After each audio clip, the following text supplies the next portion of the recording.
And now, presenting from across the pond, it's the Squared Circle Relics podcast.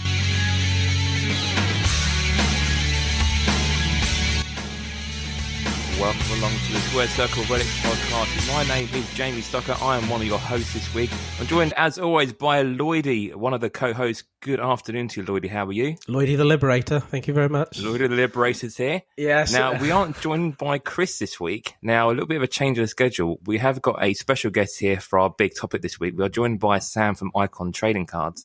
And things have changed a little bit this week. We are now going to sort of upgrade him from a guest on the show to a co-host, a third man on this week. The third man. Sam, how are you? I am great. Thank you very much for having me. It's great to be here and be the third man, like not the real one, like an imposter third man. I'm Horace Hogan. Who is the parody guy in the 90s? I'm the Huckster. The Huckster. Mate, lovely to have you on. And thank you. Honestly, you're doing amazing work. And thank you very much. It's we're going to talk about a lot more of that throughout the show. But yeah, just we're in awe, mate. I tell you that. Thank you very much. It's been great keeping in touch with you since you last been on the show as well. Yeah, it's been great chatting with you guys. Thanks. So yeah, we've got lots to get through this week. We've asked Sam to put together his top five, so we'll be doing all that later on. He's put together his top five Mat Relic. So we'll dive straight into it because a hell of a lot has gone in the last 2 weeks. It always seems to just ramp up a couple of days after we record. So first of all, let's do what we normally do. What have we all been watching? Have we caught up with AEW, WWE? Sam, as you're the guest this week, you can start, I guess. Sure. Have you seen any AEW and WWE this week? I watch AEW quite frequently, pretty much every week. I don't watch a lot of WWE, just I don't have that much time to put into it at the minute. I mean, it's I watch the bits that make the highlight reel, but it is always a thing. I'm going to sit down, I'm going to watch Raw and SmackDown, and then I just think, I haven't got the time or something. But it's interesting to see what's going to happen now that things are drastically changing. But yeah, AEW is my main sort of watch at the moment, just for the drama. Yeah, I think it's all been kicking off last week. What have you been watching, Lloyd? Have you caught AEW the last couple of weeks, or? No, I've been ill.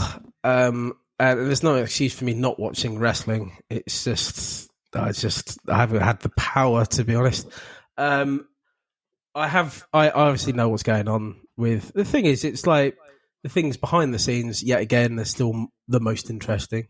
Andrade and Sammy G going mental at each other on the is it Twitter? It was Twitter, wasn't it? I think it was Twitter, yeah. It was Twitter. Off, yeah. I'll see you Wednesday, yeah. wink, wink. And they did. Well worked there, AEW. Like, don't keep them apart at all. Just fucking put them together backstage and see what happens. Yeah. So it's all good. Like, it is what it is. Still, I think AEW are quite good still, to be honest, from what I've seen. I haven't seen last night's yet, but I do know my boy Sean Spears is back. Yay! Yes. Yeah. And spoiler alert. Spoiler alert. Whatever. I mean, come on. But if you haven't seen it by Friday, then there's a big problem going on. Well, he's fighting on Friday, so he's back fighting on Friday. There's not much of a spoiler, Sean Spears. I'm like the only person who cares ever. So yeah, it's still it's a great show. You know, I can't fault it, to be honest. From what I've watched of it, I think I still don't like the fact that Mox is leading the show. Really, I just have got no affinity to Mox. But other than that, I think it's a great show.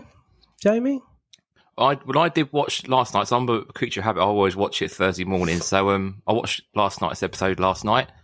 It just seems to be hitting home runs again, really. Like, whatever's going on backstage, it doesn't always relate on screen. Like, they still put together a hell of a show each week. So, main event was really good. We had Orange Cassidy and Pac for the All-Atlantic title, which was a cracking match. Are you going to spoil it? Spoil? Spoiler, yes. So Cassidy won his first title in AEW, which is all good. Yeah. So, I'm more than happy with that. That was a real good match and had all the confetti and all that sort of celebration at the end, which is all good. Danielson and Jericho, again, a good match. Garcia securing that he's going to be part of the appreciation side, or I don't know, wait and see what happens with that, really. But really good. Road to full gear as well and truly here, really. Yeah, no, it's all positives. I'd like to know what's going to happen with the Elite now. Yeah, I think even the Elite wants to know what's happening with the Elite, but for me, it's a big miss. I'm a big Elite fan. So, Sam, you in the same court as that? Yeah, definitely. I think what I like most about AEW is watching the sort of homegrown guys. One of the things that I find a little bit off-putting is when they bring in the WWE guys and they promote like, we've now got this person, and it just seems a bit WCW. I think they've got so much great talent now that they can really just sort of push forward with what they've got. But no, I really enjoy AEW. I mean, watching the Acclaimed lately has just been absolute. Oh, it's amazing! On fire, And as well, don't forget where you've come from either. Those boys are the reason that this exists. A lot of the reason that this exists. Yeah. And to stamp that out now, I think is kind of wrong. Yeah. Personally, I know a lot of people don't actually like the Bucks. I see a lot of negativity towards them online. I don't get it personally. I think they're great, but it is what it is. Yeah, I think I kind of got to the point with it as well. Like with AEW, you can take out some key components, and this show doesn't seem to be greatly affected. You know, they've got such a diverse roster there. Yeah, definitely. So, yeah, it's all good. And obviously, WWE, we had the return of Bray Wyatt at Extreme Rules. You know, where can we see what's going with that? What do you reckon that's going to be? Do you think it's going to peter off, or do you think it will be sort of a brand new, fresh start for Bray? So, I personally, I have never really cared about Bray. Like, it's just me. I mean, I know that he has a lot of fans, and I think he's a very imaginative person, and I think he comes up with a lot of ideas, good or bad. But for me, he's just, and it's more not his characters or his characterization or anything like that. It's more of his wrestling. It's just, I just find it all over the place, and I know it's kind of leans into his character. But it just comes off as really sloppy, and he always has done to me. Like, even his finishing move looks sloppy. Yeah. It's just my take on it. I wish him all the best, you know, with Braun coming back and Wyatt coming back. I think it's good news for WWE, because I think those are good characters that they should never have got rid of. But it's just not for me. It's not making me pay that subscription to BT Sport, sadly. No, I'm the same. I've never been a Bray guy. I get that people are, but for me, I'm the same. I don't know. Some people sort of treat him as like this generation's Undertaker, but I don't see it. He's good. Don't get me wrong. He's great. But for me, I don't personally connect with it that much. Like, especially in cards, people go crazy for his stuff, don't they? Like, he's one of the guys they all go after. But I think he'll do really well in WWE this time again. I think with the direction change, I think they'll definitely put him sort of forefront. It's funny, isn't it? Because like Braun's come back in, and they haven't pushed Braun to the moon from what I've seen. Which, not yet. You know, I mean, like not yet, but like I would, you know, if you have Bray and you have Braun, who would you Bray and Braun? What am I saying in life right now? Please. But if you had those two, it's weird that they're going to push Bray to the moon over Braun, to be honest. Personally, I think that's really strange. But, yeah. What do you think, Jamie? You up for it? You up for a bit of Bray? Not really. I like the character, and I think the character side of things is really, really clever. But a bit like you, like when he gets in the ring, like I'm really not bothered. Like, I don't think I've ever really bought into sort of the Bray Wyatt character or the Fiend character. I think as the Wyatt family is a nice trio combination, and those 6-man tags and stuff they did were fantastic back in the day. But yeah, not a massive Bray fan, but nonetheless it's all been pretty cool the last few weeks, and people deciphering and thinking, is it Aleister Black? Is it this? Is it that? Is it? And that's all been quite good fun, hasn't it? Really. So yeah. But talking about Bray Wyatt and obviously Bray cards. Lloydy the Liberator, we had this conversation yesterday about the whole Panini Instant aspect, and we've got a couple of cards still sitting on there. Do you think Bray Wyatt is going to be on the Panini Instant? Right? I've been asked to buy the Pretty Deadly 1/1 on Panini just to clear the books. The thing is, and I feel like one of the ATP, Tommy, does actually really love Pretty Deadly, and he's spent a lot of time investing in them, to be honest, over the last couple of months. I would feel really bad taking it away from him. I think he's just waiting for it to come down from 99. I don't think it's going to go down any further personally. But I do think that is hanging up a potential Bray,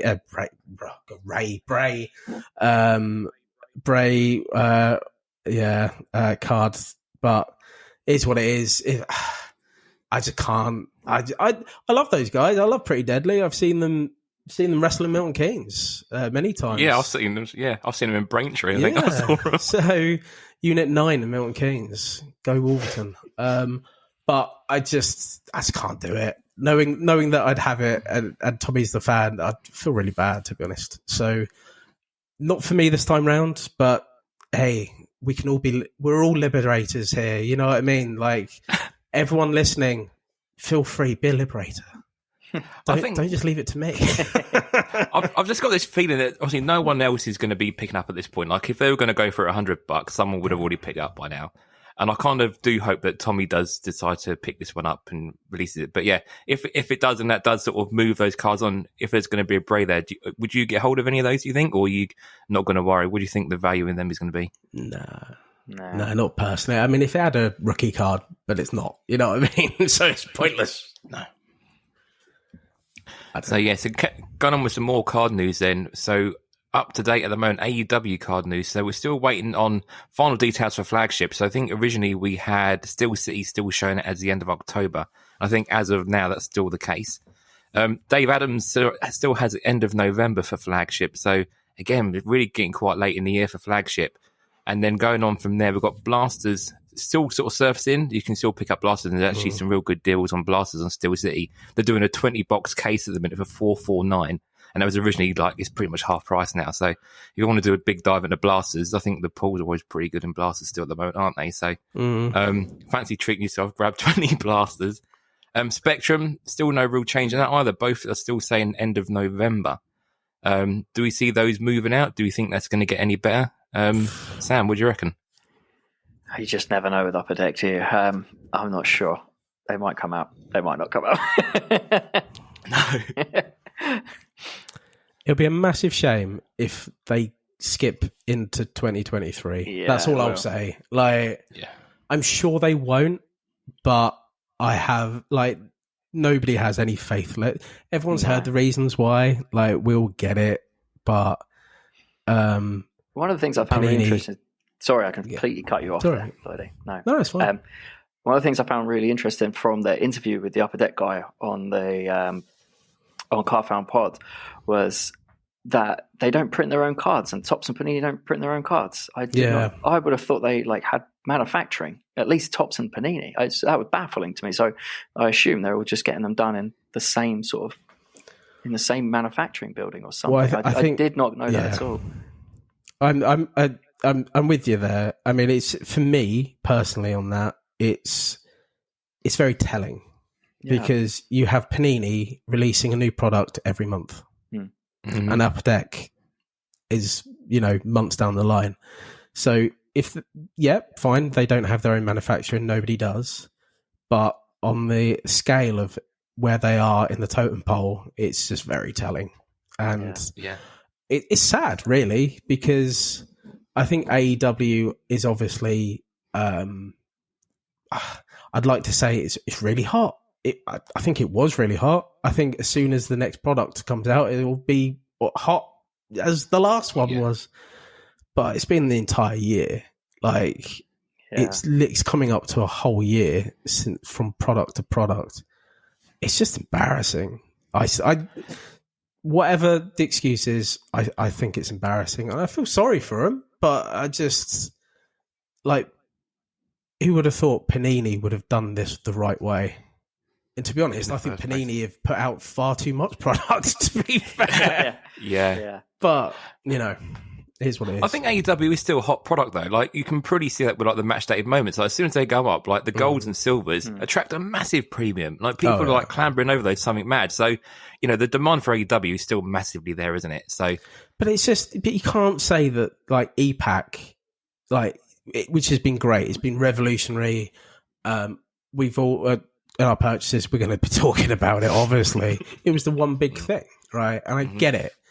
But when it comes to cards, like to have one come out in January and we're now in October, mid-October, and we're not even sure when the next release is actually coming out, it's just embarrassing.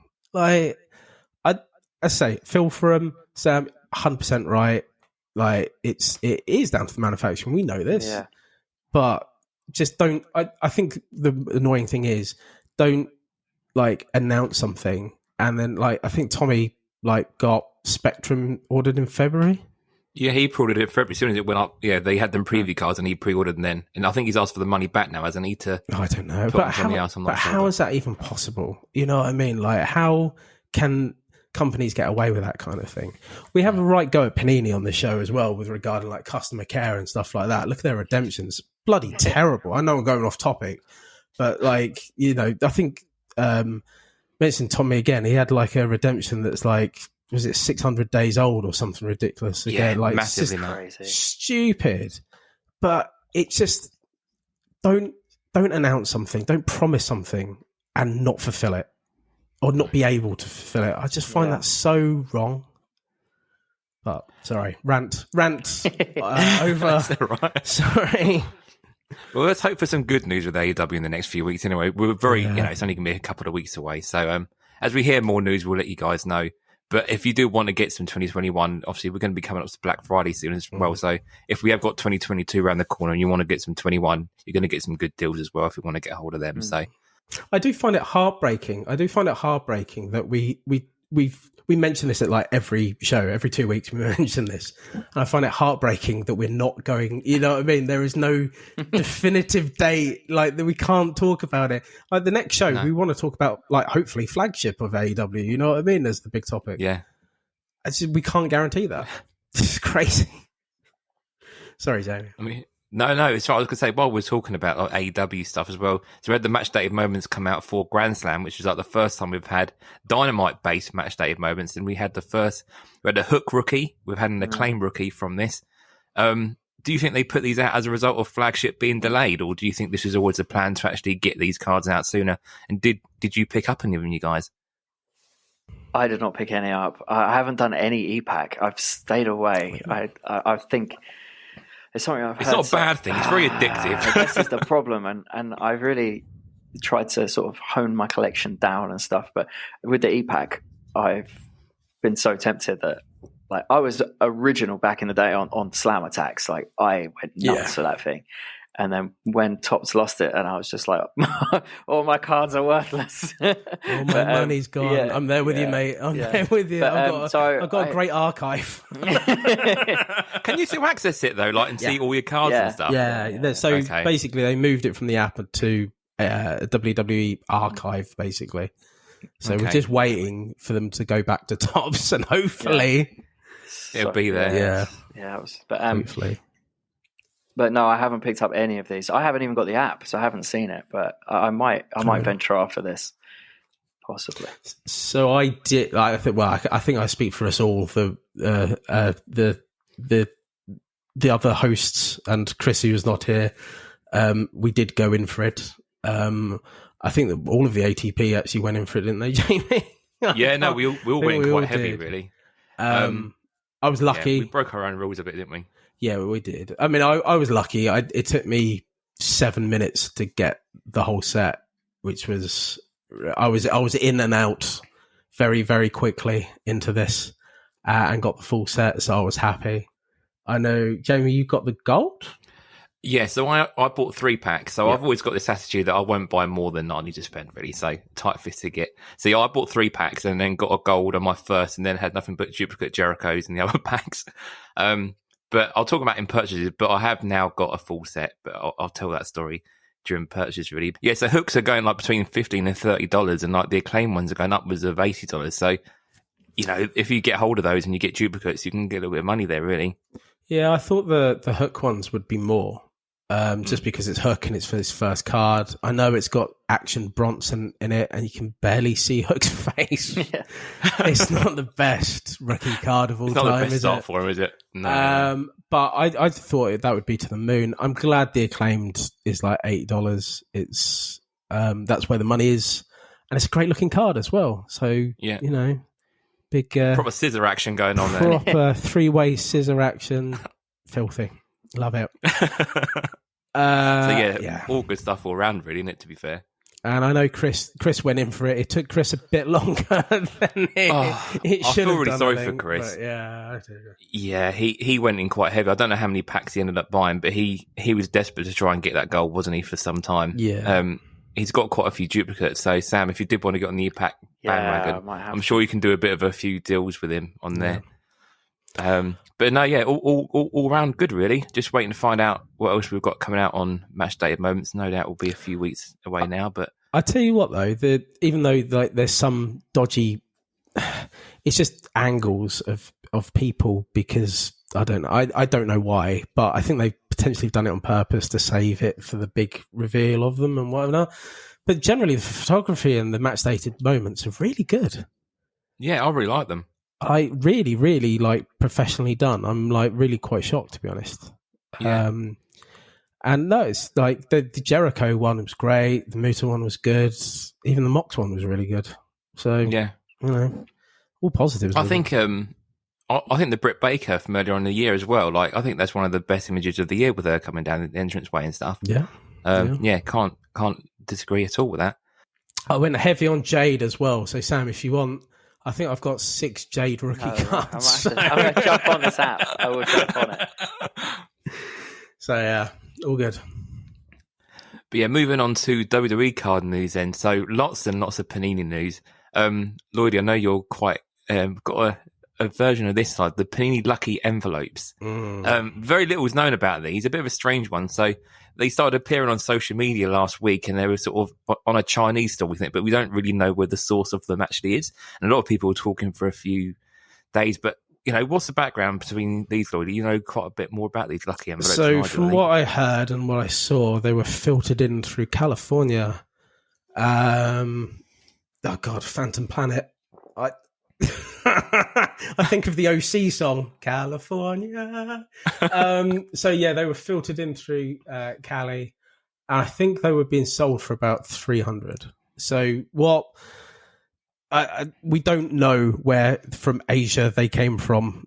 We suspect China, but we don't know.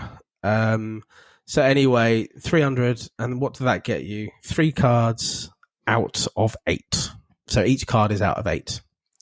So they do look like the X-Fractor from... they're sort of a silvery colour, aren't they? Yeah, like a plaid kind of silvery colour. It is what it is, with a number on the back of it. The only thing is, you ain't getting your money back unless you pull something big. I think I worked out it's probably around 40 or 50 to 1. To probably just to make your money back, let alone make any money. Imagine. I think it's. Yeah, go on. Sorry. I think it's for the Panini. Is it like the Panini Prism base cards as well, aren't there? So there's like 200 cards number to 8. Is that right? So exactly. Yeah. So it's every single one. So I worked out it's probably about 50 to 1 that you would make your money back. Can you imagine going into a bookies or doing online betting, as the kids say these days, and then putting say 300 quid on a horse that's 50 to 1? Like, you're mad for doing it, right? Yeah. But people have been, and we've seen people got shit.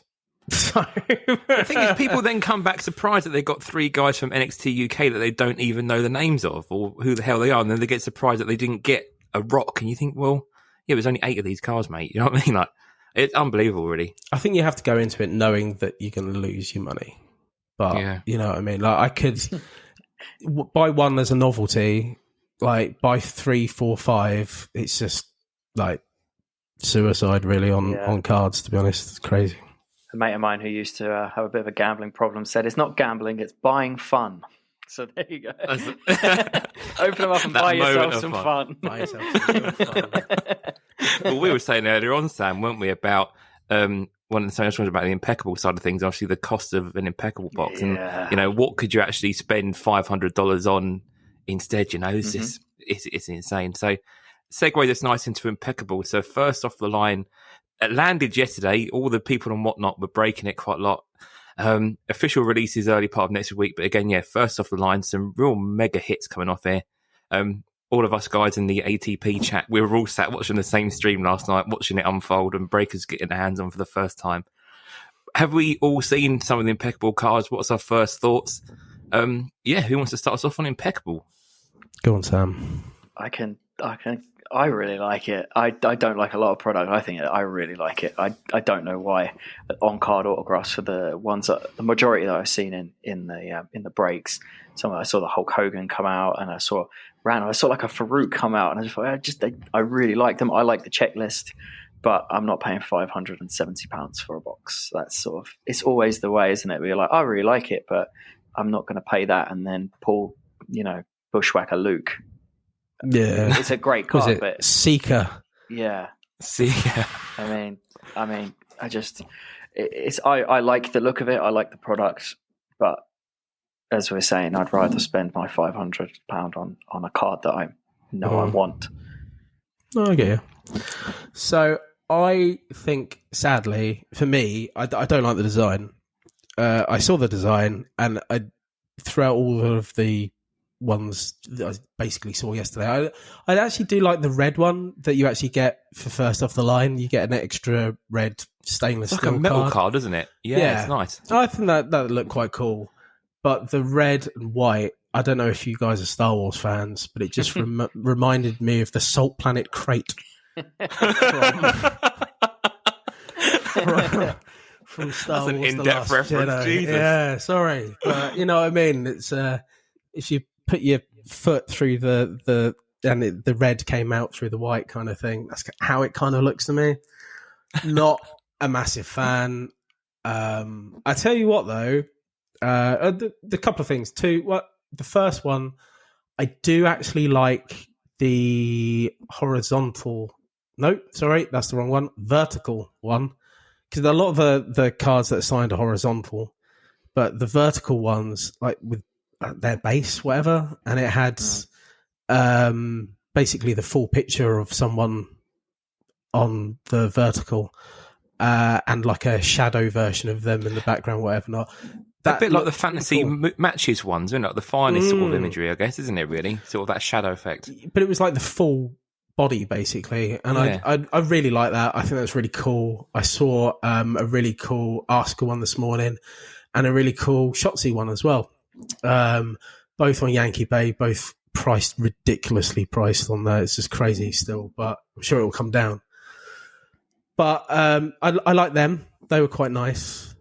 I do. So with the news of obviously Chronicle coming out with National Treasures in play, and that's coming out next month.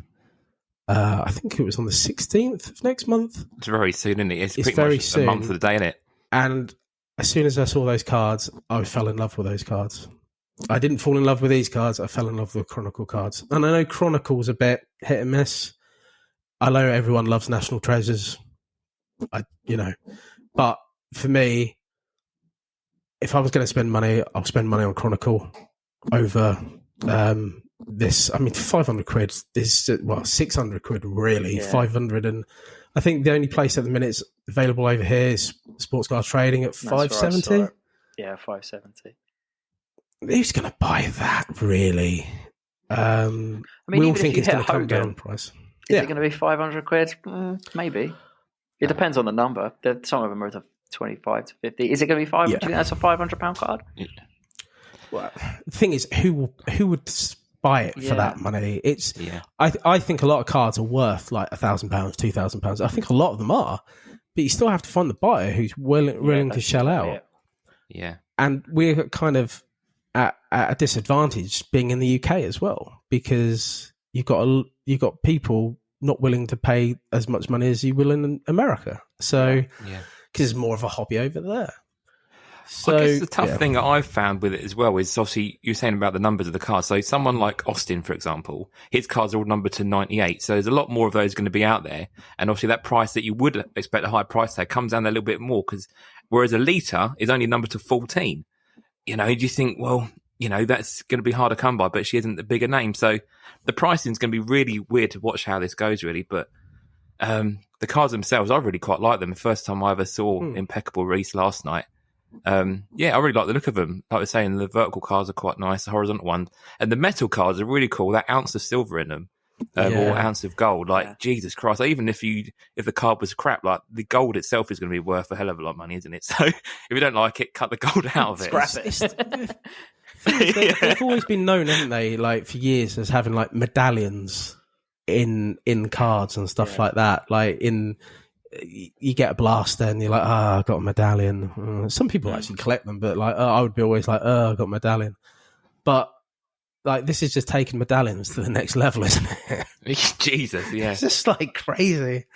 But I'm with Sam, like you really have to hit something big and then have to try to find the seller, the market for it, really.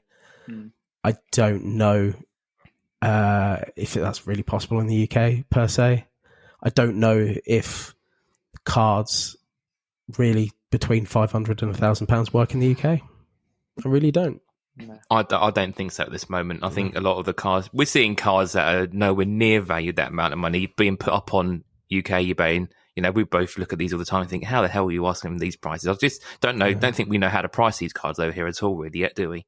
No. I mean, God, look at the new, the shitty Panini cards that have come out recently. Like those golds, people are putting like 15, 20 quid on them.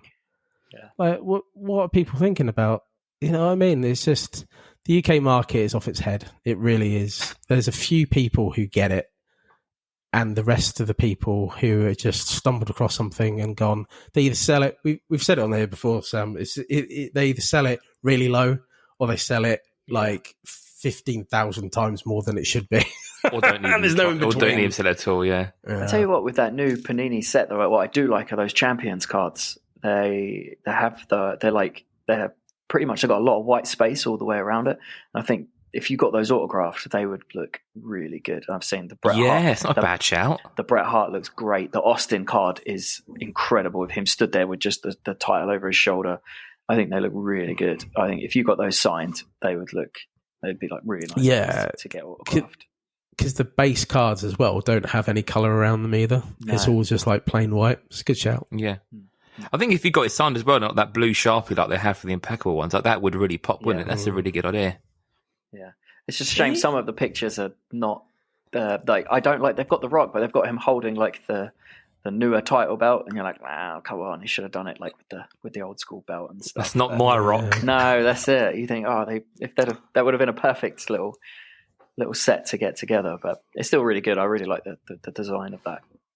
They never do The Rock with the old belt, do they? Nope. Every championship one they have, even with tops, they always used to give him the belt that basically the newer title belt / the one that he won off Cena and then changed it, kind of thing. It's just weird. I don't get it. They've done it with Triple H as well. I think he's got the spinner in the set on those pictures, and you're like, oh, but I suppose. Tops always used to go with a spinner, didn't they? Yeah. It's crazy. Like, I want they've got so much choices, somewhere. haven't they? You know what I mean? They've got so much choices, and they just go with that. I don't know. Yeah. I'll fight their corner in one thing, and what I will say is I think they're all holding different belts, so that might be one of the reasons that they've gone with it. None of them are holding the same belt, I don't think. So. Oh, really? Yeah. The Rock has got that weird one in between the WWE, the big WWE logo one that was like in between. And then I think, is it Roman who's got the new one? And then Austin's got the the globe one. Brett's got the winged eagle. So yeah. So sort of in order of when they had the belt. Yeah, it goes in order of belt. Like, oh, maybe I've sold it even more here. Hang on a minute. I do like the Triple H in that set though, actually. There's that image with the gold I think would look quite nice, but well, I don't know if I'm going to spend any more money on it, but I'll keep an eye on them and sort of might take your idea. They're actually trying to get some of these autos. I think they would look really good. I'm definitely going to pick some up. Before we go over to Sam's announcement, what do you guys think about the Chronicle set coming out? I know very little about Chronicles. I'm a bit of a sort of, I know nothing about Panini really. So all these things are new to me. So yeah, I don't know what the level is, what the cost of these things are at all really. Give us a rundown, Lloydy. Well, that's the thing. At the minute, it's a bit of a weird one because we don't know what the cost is going to be. I don't think it's going to be the same price. I'd hope not anyway, as the same price of what we've just seen. But they're including National Treasures. And National Treasures, for some reason, has always been... I don't know much about National Treasures, but it's everyone's favourite product, it seems. It's huge. I've seen a few people online open like the NFL ones and stuff. Yeah. And they do because they do a lot of that's where you get the real RPA, the rookie patch autos in there. Like the National Treasures ones are like the Rolls Royce of rookie patch autos and stuff like that. Oh, do you want to talk about rookie patch autos? I just got my first one. Oh, I know. A bit of Sauce Gardner. I'll mention it in the purchases. But yeah, it's I think it's going to. I think I hope it's going to be a bit of a game changer, like Select was. Like completely change our perspective on stuff a bit with it, and be loved as well. I don't know. I think with Panini, it's just been up and down for me with their products. Generally more highs than there is downs, but I don't know. I think everyone's got their favourite. Like, it's weird, and there's so many different products as well with Panini. I mean, I tried to list them out yesterday as of ones that I could actually think of, and I had a list as long as your arm. It just never ends. It's basically vast, isn't it? It's just vast, and I don't think any other company's like that. Like, no, it's crazy. The other thing is cool. National Treasures. You think, would they get the price? So I know the NBA boxes are like $10,000. Yeah. So are they going to get someone to buy a wrestling box for? I just can't. I just don't see it. I just can't. Without seeing the prices, I hope that they're less than, you know what I mean? Because it is Chronicle. Yeah. I'd hope that it's less than what we've just seen, but anything's possible now, right? But they can't. The thing is, though, they can't keep putting out like premium product after premium product because they just won't sell over here. Like, they can do in America, but they won't sell over here. Nobody will have any. It would be a bit of a shame, to be honest. We said this before as well, like, you know, card shops over here that would stock it aren't going to buy it in mass bulk either, are they? Because there's a massive risk with that. Like, how many people are really going to be buying case after case over here? It's going to be really tough, isn't it, really? Yeah. You wouldn't have any, there'd be no breaks over here for it, and there'll be nothing in the shops either. It'll be people who have to be getting in from America, I think, to be honest. But yeah. But we'll see. We'll see. So yeah, lots coming our way from Panini. I think we're going to have a few empty pockets by the time we get to the end of the year. Yeah. So I think that pretty much rounds up this week's card news. Something that we didn't think would be an awful lot of card news. We've had a hell of a lot this week. So we're going to shuffle things around a little bit this week. We normally finish off with our big topic. But this week we have, of course, got Sam here, and he is our big topic this week. So we'll be back in a moment when we'll do this week's big topic with Sam. So we are here with a big topic, and as we mentioned earlier on, Sam from Icon Trading Cards is joining us this week as a co-host, but of course our normal guest for the show here as week. So Sam, thanks for joining us on the show this afternoon. It's nice to have you here. We've had a bit of a chat so far, but let's talk about you now and Icon Trading Cards. We spoke to you on one of our very first episodes, didn't we? Really, so some time ago now. But give people an idea really about who you are, why you started Icon Trading Cards, and your collecting habits really before we go into more detail. Yeah, sure. So I am a wrestling card collector. I have been for many years, and just a wrestling fan all my life. The main reason I sort of started to do my own thing with cards was because I found there was there was gaps in the market for a lot of cards that I wanted. So I was like, I'll just make them. That's what I'll start. That's what I'm going to look at starting to do. And it just sort of snowballed from there. And I ended up just sort of diving full in on it. And it's something it's really good fun. And it's something I enjoy doing. So we did the Johnny Storm card, which went down really well, which obviously you guys featured on the show for me, which was great. And working with Johnny was really cool. And then we've also just released the Doug Williams autograph card, which I believe, I need to double check this, but I think this is his first on-card autograph because all his Impact stuff was... Oh, it's going to be sticker, but yeah. I think you're right. Yeah, they were all sticker-based. So I got to work with Doug, who is literally the nicest guy in the world. He was so easy to deal with, so chilled, and just a really nice guy. So those cards are... available now. So how did that all come about then? What made you want to go to Doug then in that case? Is it someone that you always wanted to work with, or it just sort of happened organically, really? No, definitely not. It was definitely something that someone I wanted to do. I had one of his cards because what I try and do is I try and get like the best autograph card of everyone who I like. So I had a Doug Williams, just an Impact. I think it was like out of 25, so it wasn't that great. But there's a 10 of 10 that I'm looking at online, but.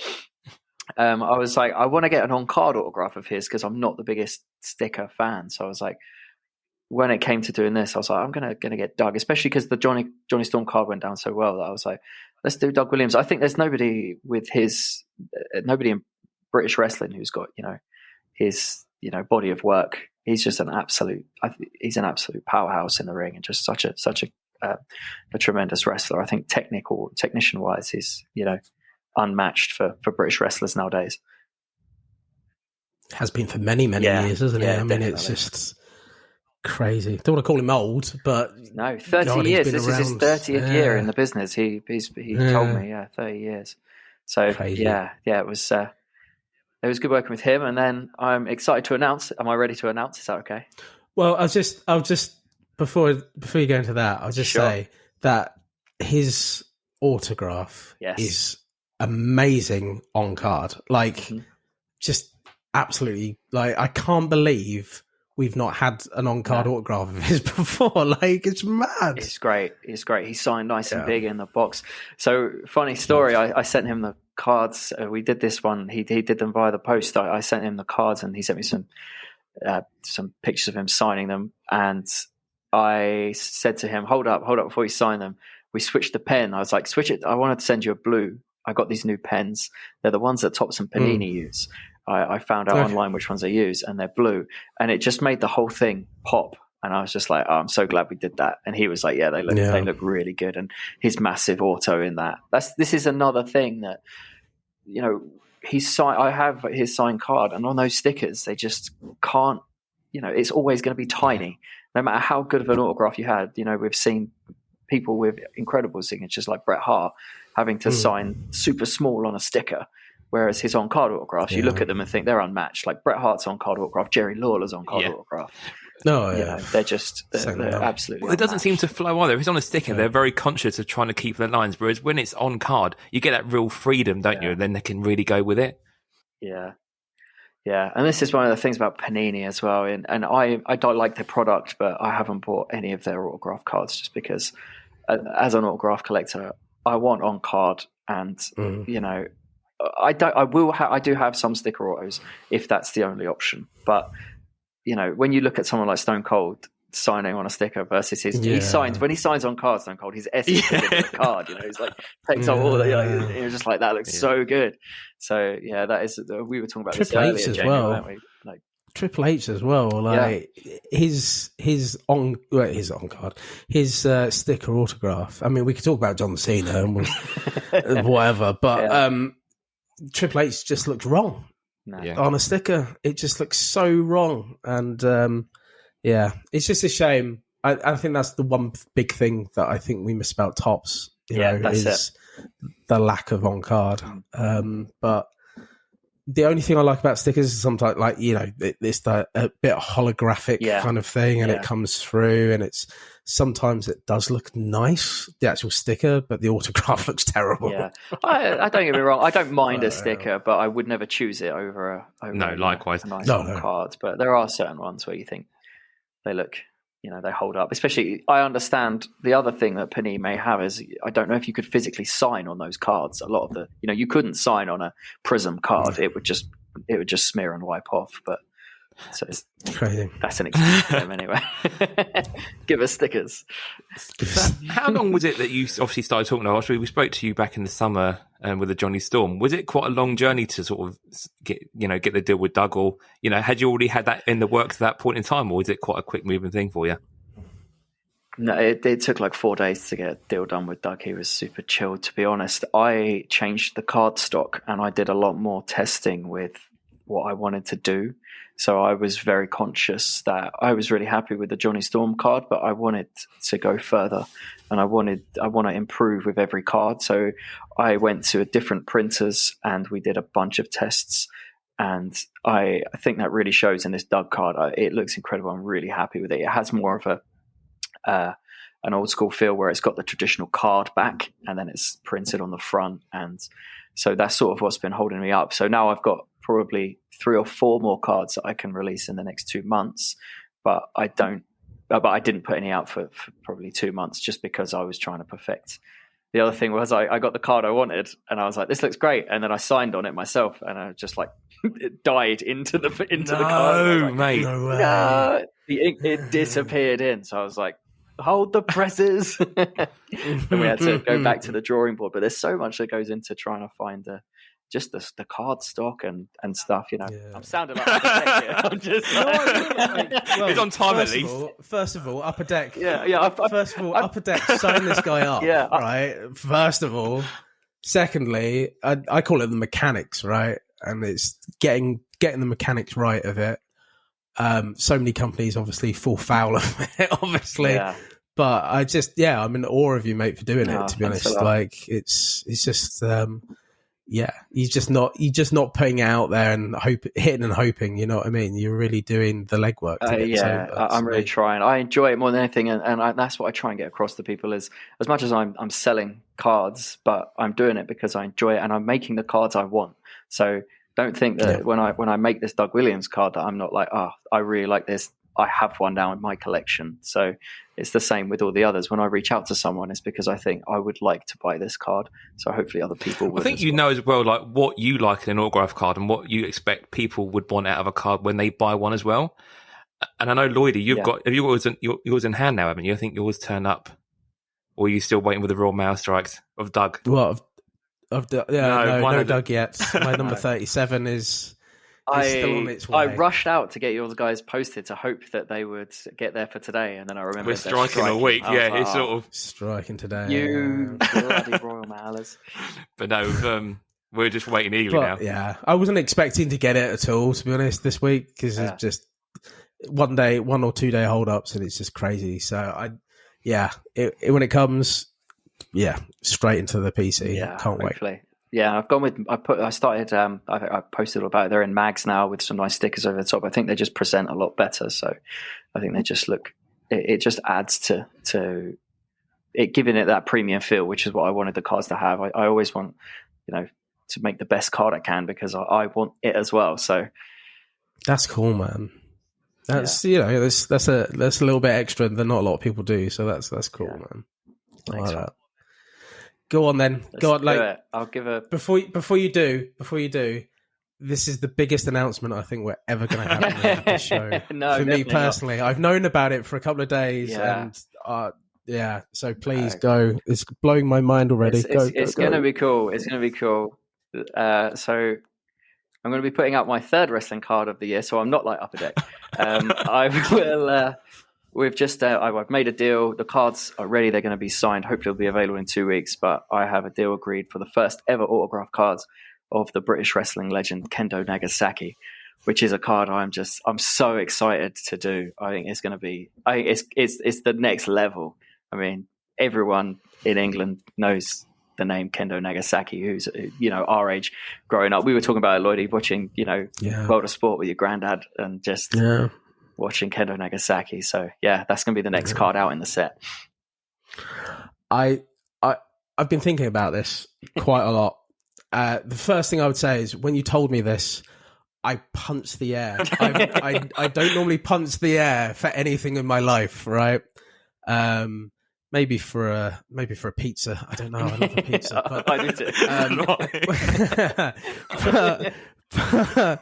But when you told me this, I can't believe it. Like, it's just unreal. I'm so glad that, well, you're the guy that's doing it as well, right? No joke. Glad. This was the hardest one of all the deals I've had. This was a really tough deal to get done. He's a legend, and he wanted to check the card. He wanted to know everything that was going to happen, and I respect him. He's an old school sort of guy, and it was not a tough deal from a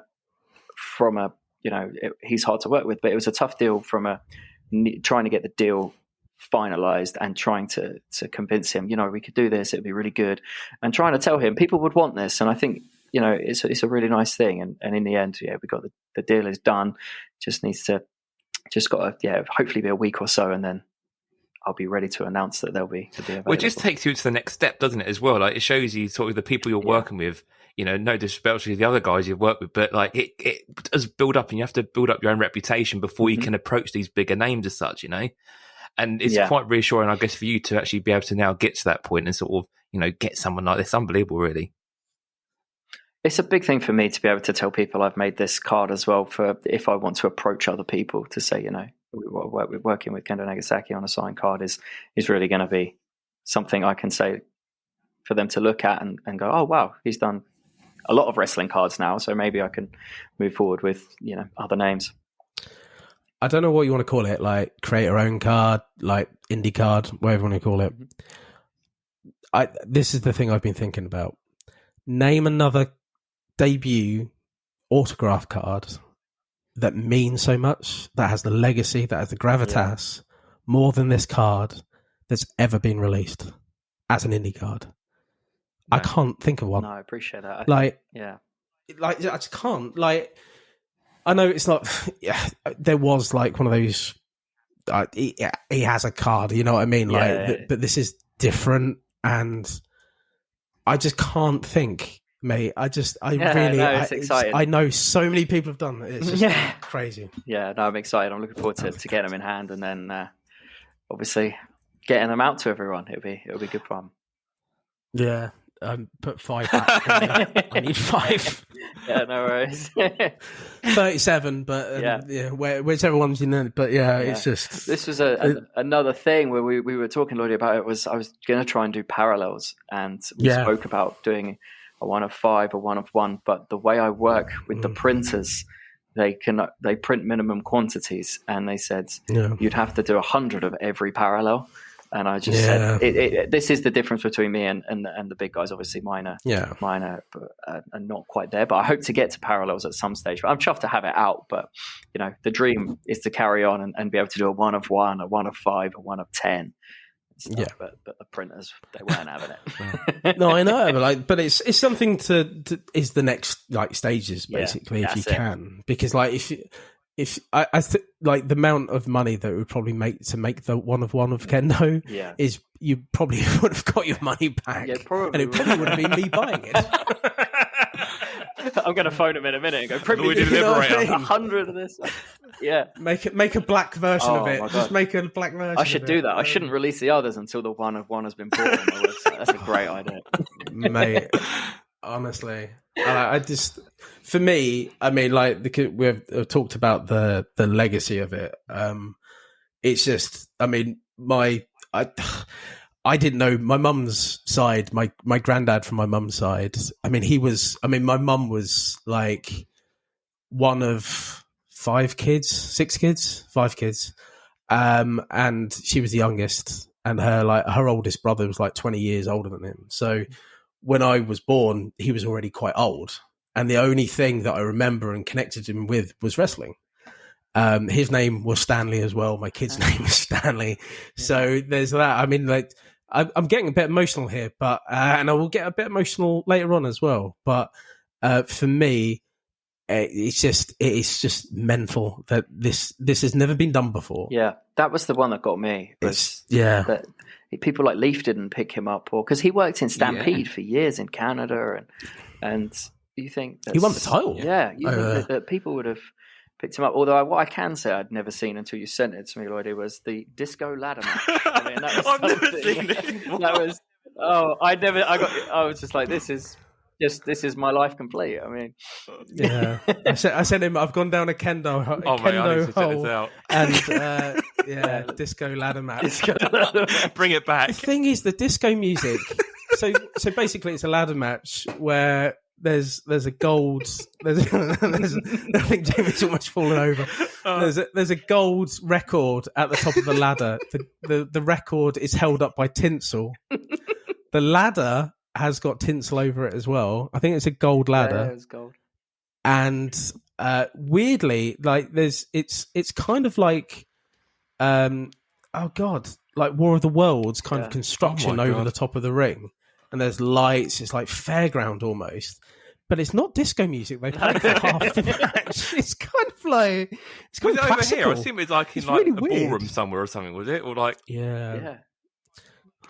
Clive Myers he was against. It's just really strange. Very strange. I'm going to be watching that later on. Spoilers. But it's really someone who would really want a gold record in their collection is Kendo Nagasaki. Yeah, that's it. No, I just don't understand it. I don't know, like, but. Yeah, brilliant.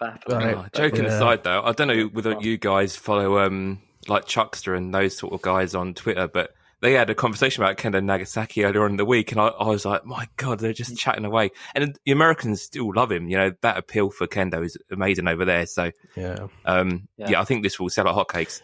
If you don't sell out so quickly, I would be so surprised, man. But there's only going to be 3 available because I'm keeping the rest. It's out of 50 though, isn't it? It says 50, but then so there will be. It's strictly limited to 50 as well, and that's 49 because 45. One's mine, 49, and then 5 for me. So. It's the only card I ever think of. Obviously, one will probably go off to Travis. One's probably going to have to go to Johnny. Yeah. But I think it's like one of the only cards I'm actually thinking about getting my dad as well. Oh, nice. That'd be cool. Yeah. Because that's what like everyone remembers him. Like in this country, you've got a few people who, for wrestling wise, who are remembered, right? Big Daddy, Giant Haystacks being the ultimate 2, right? But how many others can you remember off the top of your head? Kendo's just up there, you know what I mean? Like it's just crazy. So I just remember my auntie like talking about him and stuff like that from Wales, just randomly one day, and it's like, it's just crazy, you know. So made up for you, mate. Thanks. I'm super excited. I can't wait. I can't wait to get them back, just so they're that post when I post them online is going to be.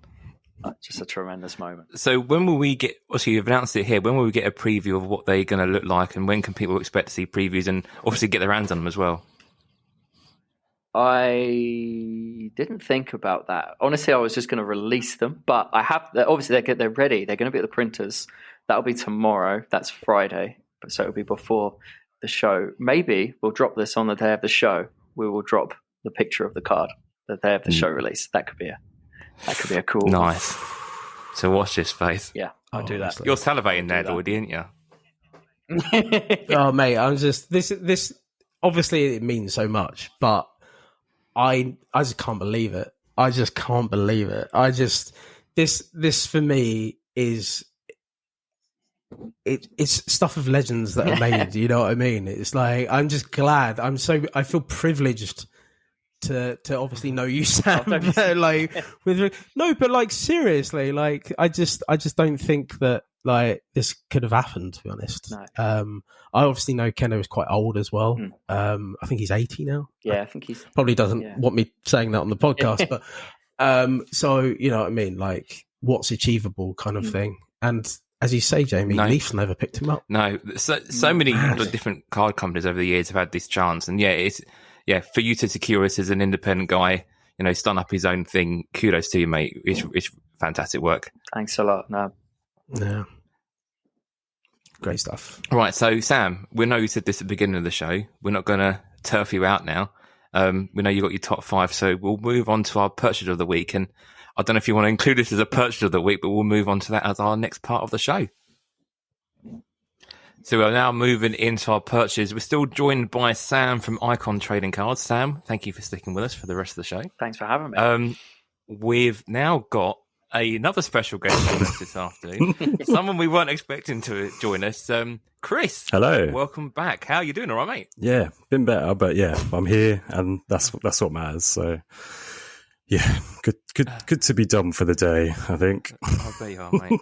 So we're going to start from the very beginning again. So how are you doing? What have you been watching? No. No, we'll carry on as we were. So we're going to now move into our weekly purchases, razzes, breaks, misses, and everything in between. So, Chris, since you're nice and fresh, the substitute in here at the minute, start off your purchases this week, if you don't mind. Yeah, no problem. I'll kick us off. So it's actually been quite a light week for me, or light 2 weeks for me, in fact. I've had other things that have needed my attention. So the first thing, I'm assuming you guys have already talked match dated moments a little, or yeah? Yeah. So we can talk a little bit more, but I mean, I'll I'll keep it short and sweet. I went ham on this. I went in. Jamie did say he's probably spent a little bit too much than he wanted to. Yeah, definitely a little bit too much.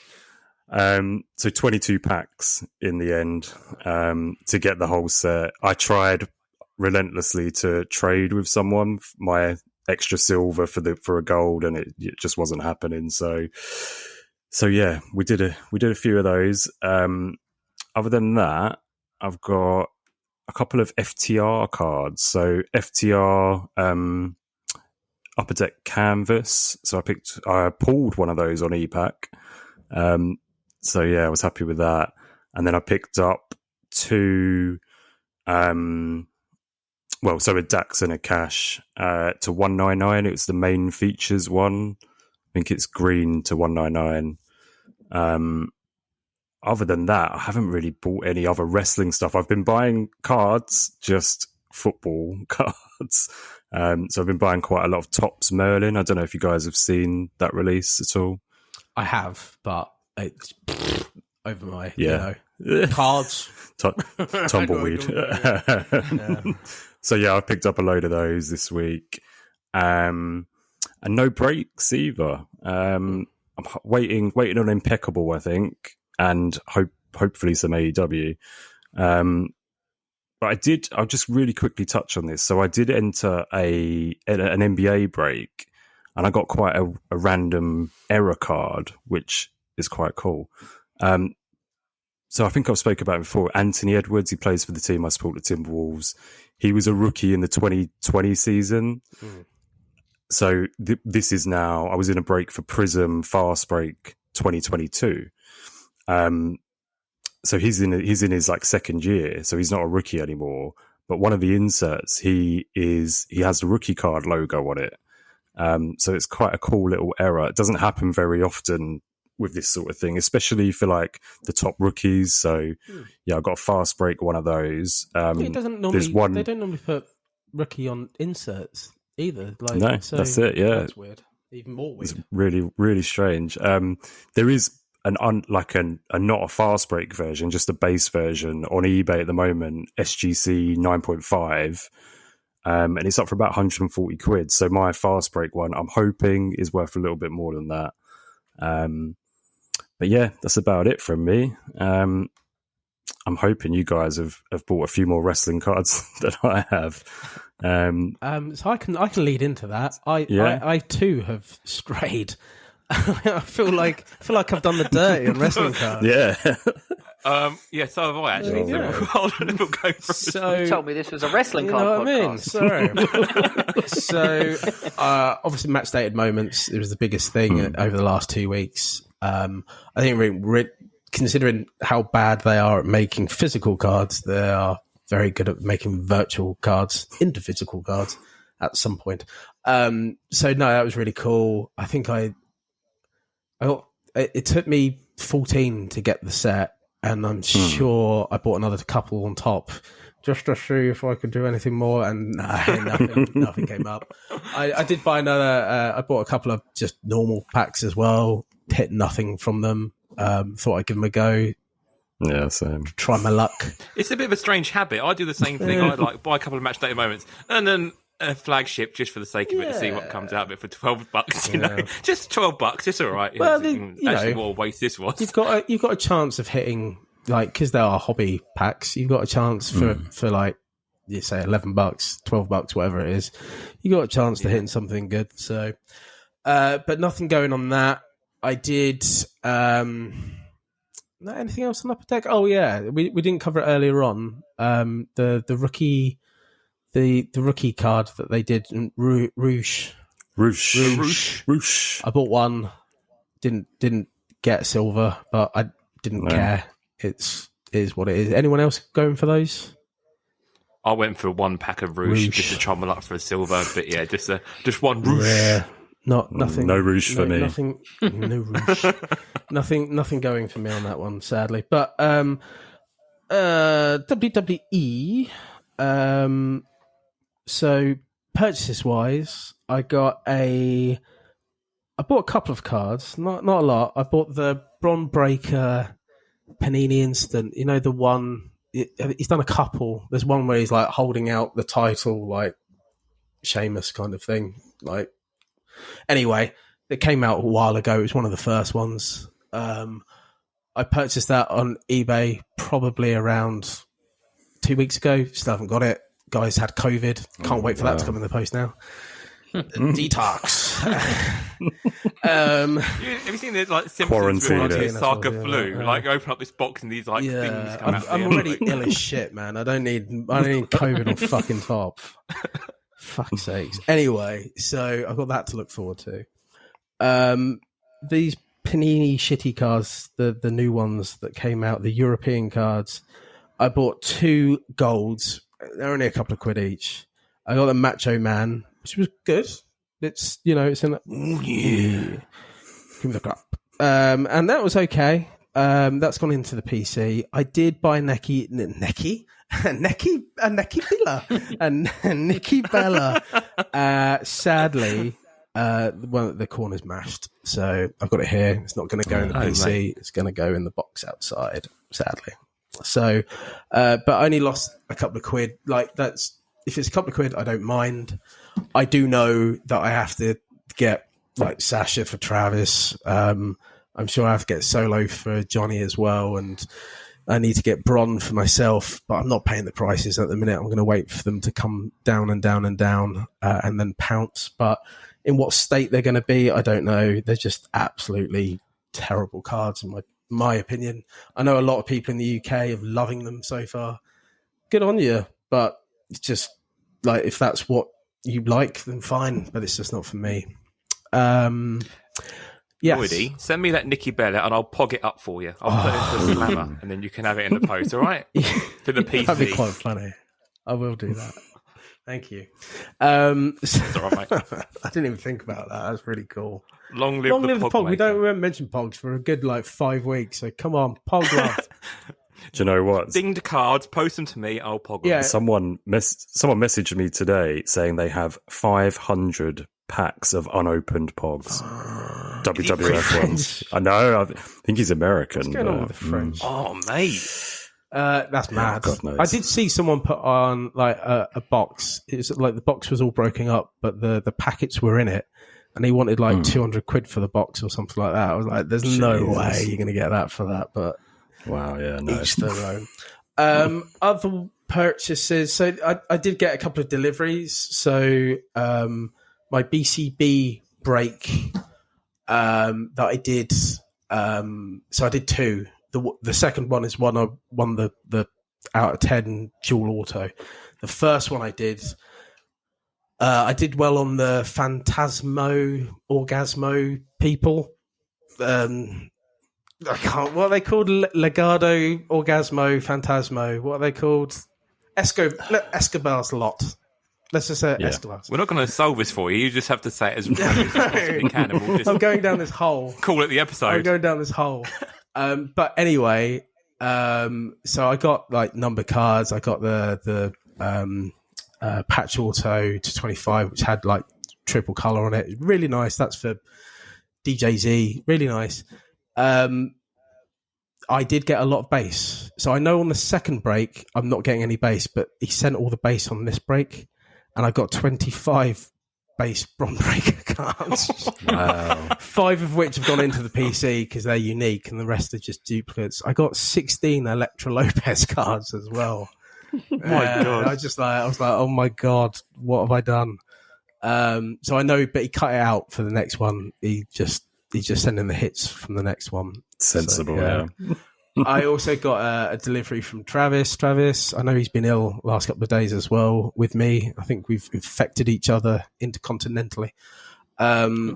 He sent me basically stuff that he bought, on my behalf over there and stuff like that. So thank you for sending that through, Travis. Lovely stuff. It's amazing. So I have my full menagerie. 3 have gone off to PSA, and the other 3 are with me currently. Going to go PSA in December. What else was there? I've in the last 2 weeks, I have decided to support the Jets in NFL. Wearing a Jets NFL top right now. I did a break. I did a BCB break for Gold Standard. So it's 4 Gold Standard and 4 Elements. I hit nothing on Elements. I do like Elements. I think that will work really well with WWE. And I hit an RPA Source Gardener. It was out at $199, sadly. But it's a lovely card on Gold Standard. Source Gardener did a sack safety on Miami the other day in their first snap, which I loved. So that was I love that. It was just fantastic. So that was good times. I also got someone else like out of 25, but he's just like in the practice squad. So, but it was good to see other Panini products as well. I do love Gold Standard. I think it's really nice. I'm not too sure that would work in WWE, but definitely Elements would 100%. And I'm sure they'll probably do one in the future. Just trying to think of anything else. Oh, I do have a miss, actually. I have 2 misses. One I'll talk about later on in the show. Another one, about a week and a half ago, I almost bought a triple auto of the OC. Ironically, they have come back. I couldn't work out the price. It was for 11. I can't remember what year. I think it's 2018, maybe before that, maybe 16. Anyway, there's no biggie about it. I had an upper limit. It didn't match the guy selling it. I didn't get the card. No ill will here, it's. I'm sure it will go. These things happen, don't they? I do not care. So, but they got me thinking. So next week, our top 5 is going to be favourite or best triple autos. Ooh. So not 1 auto, nice not 2 auto. 4 is way too much. We're going triple. So, I thought that would be quite cool. Bit different. Yeah, I'll like that. So I do have one more miss, but I will mention it later on in the show. Okay. So, Jamie. Right. So, again, a bit of a light week for me. Most of my money was poured into EPAC. So, I didn't go as much as you guys. I feel really, a bit guilty saying this, but I only went for 3 packs. Got the gold in the first pack and then Boom. Went on from there. I've done a little deal ski with Chris, though. We did a few deals, didn't we? We've done a few bits and pieces. So the hook, I've done a trade with Chris for the hook silver, and Chris rehomed my Razor Ramon numbered out of 25 Hall of Fame ring. So that's gone to a good home. So thank you very much for that. Trade. Yeah, same. So that arrived nice and safely, which is all good. See, that was pretty much EPAC was really my big purchase. Listener David Kibble I bought 8 more Red Wave from him. He had a load of Prism for sale. Nice. So done a bit of a deal, and that's the first time I've bought from ATP for Red Wave. So 8 more down, 90 to go. So trimming well, down though, that, mate. list column. You're doing well. Yeah, it's coming down pretty steady. I think people are now not going after these Prism cards. I think there's like Select Revolution. Like, they've all now sort of come and gone. I think Red Wave is kind of getting, forgetting about in Prism. So I'll keep on chopping away at it, really, which is all good. I bought 5 top rope silvers from ComC for the AEW collection. So that's a few of those top rope silvers done. And they were, again, like a few bucks, like not much at all. And I was in a Bruno break. So I think I was the same break as you guys, really. So I went in for Nikita Lyons and Nakamura. And I was also tempted to go in for Ciampa using Lloydy's theory that he was doing. But I didn't in the end. I didn't want to take it just in case you wanted it, really. So well, I didn't go in for that break. And Nakamura. Chris, did you? I know Wes. Nope. Wes was in it. I think Wes and Tommy did. Yeah. But well, this is my first break I've done with Bruno for a long while. I don't mind saying this, but I unpaid a break that I did with him. I actually forgot to pay the guy, so I felt really guilty for ages. So I sort of thought he kind of would have forgotten about it, and luckily I paid straight away this time round, so all good. But no, not a massive thing. I got numbered Nikita Lyons, I think, but the rest of it is just going to be probably no doubt load of bass coming through. So again, a good name to have, really. So that was pretty much most of my purchase, but they have a last minute entry this afternoon, which blew my mind, luckily. I bought the Bloodstained Honor DVD from Ring of Honor. I've been watching it on eBay and it's been like on there for a week. But it had the Bryan Danielson card still inside the DVD sleeve. Nice. So I won the auction this afternoon for less than a tenner. Amazing. So that's now on its way. And you see something, you think, I am just going to pray and just go with it. And obviously the upper limit for that, even if you end up paying 40 quid for the DVD, you're going to be okay, really, aren't you? So Danielson card ticked off, which does mean I have to go after all the Ring of Honor cards. So I'm going to have a little DVD collection going on. And then misses. I've had quite a few misses this week. I've been a bit gutted, to be honest. I missed out on Alexa Bliss Atomic 9 and PSA 9 for the Chrome set. So I mentioned last time I only need 2 more, Hogan and Alexa Bliss. And I was outbid by $2.50 at the last second. And it was pretty much still within my upper limit of where I would have gone with it. So I was a bit gutted by that, really. But again, they will crop up from time to time. So yeah, that was my big miss for the week. I missed out on a film relic, Sasha and Bailey, numbered out 25. I went in for $15, and that went for $15.10. Oh, so just missed out on that. Ouch. So it's been like that all week, really. And then there was an unreleased Superstars card from 1998, an unsigned Farouk card. I had this earlier in the year and actually sold it to Paul over at WTC. And this one went back on eBay, went on eBay last week, and I'll put in an offer for £30 to see what happens. And it went for just over yet again. So one of these things, like tiny little margins, if you just put a little bit more on, I would have done it, but it is what it is. So yeah, a few misses this week, but on the whole, you know what? The Bryan Danielson card makes up for that massively. So yeah, up and down week, really. Yep. Nice. Go on, Sam. I've picked up a few things. As I posted on social that I don't know why this happened. I just had this idea to start the TNA 2008 Cross the Line auto set. As much as we've all just sat here saying that we don't like stickers, I'm going to pick up a huge sticker set. But I think it's the first big TNA, like the proper auto line. They had some in the 2004, but it was just like the AJ Styles was just his rookie card signed on it. There was nothing different about it. So this is the first like auto set. I already had a few, but I picked up the Christian from the set, and I also picked up James Storm. Now I've got a bit of an issue. I was going to discuss this with you guys. The James Storm I didn't realize is numbered to 25, and all the others I have a base. That's going to drive me crazy. Dude, it's the same card. This is the thing with TNA, wasn't it? They were exactly the same card. They just stamped it on the back that this one's out of 25. If I put it in a binder, you'd never know. But I just you would know. But you know. That's the problem. Will. I know. I was thinking I could Sharpie it out. And yeah. I fully get this here. Like, I have the same thing. So I've like gone for like the Legends autos, and I've gone for like the War Games relics and stuff. And I've had like all the 99s, and I've then picked up a 50. And then you think, well, I don't want just the 50. Do I now have to go after all the 50s? Jamie, haven't you done it with the film strips as well? You're going after the to 25s for some reason. Yeah, because I got 125 really cheap, and now like I don't want to then buy a load of 299s. I got this 125.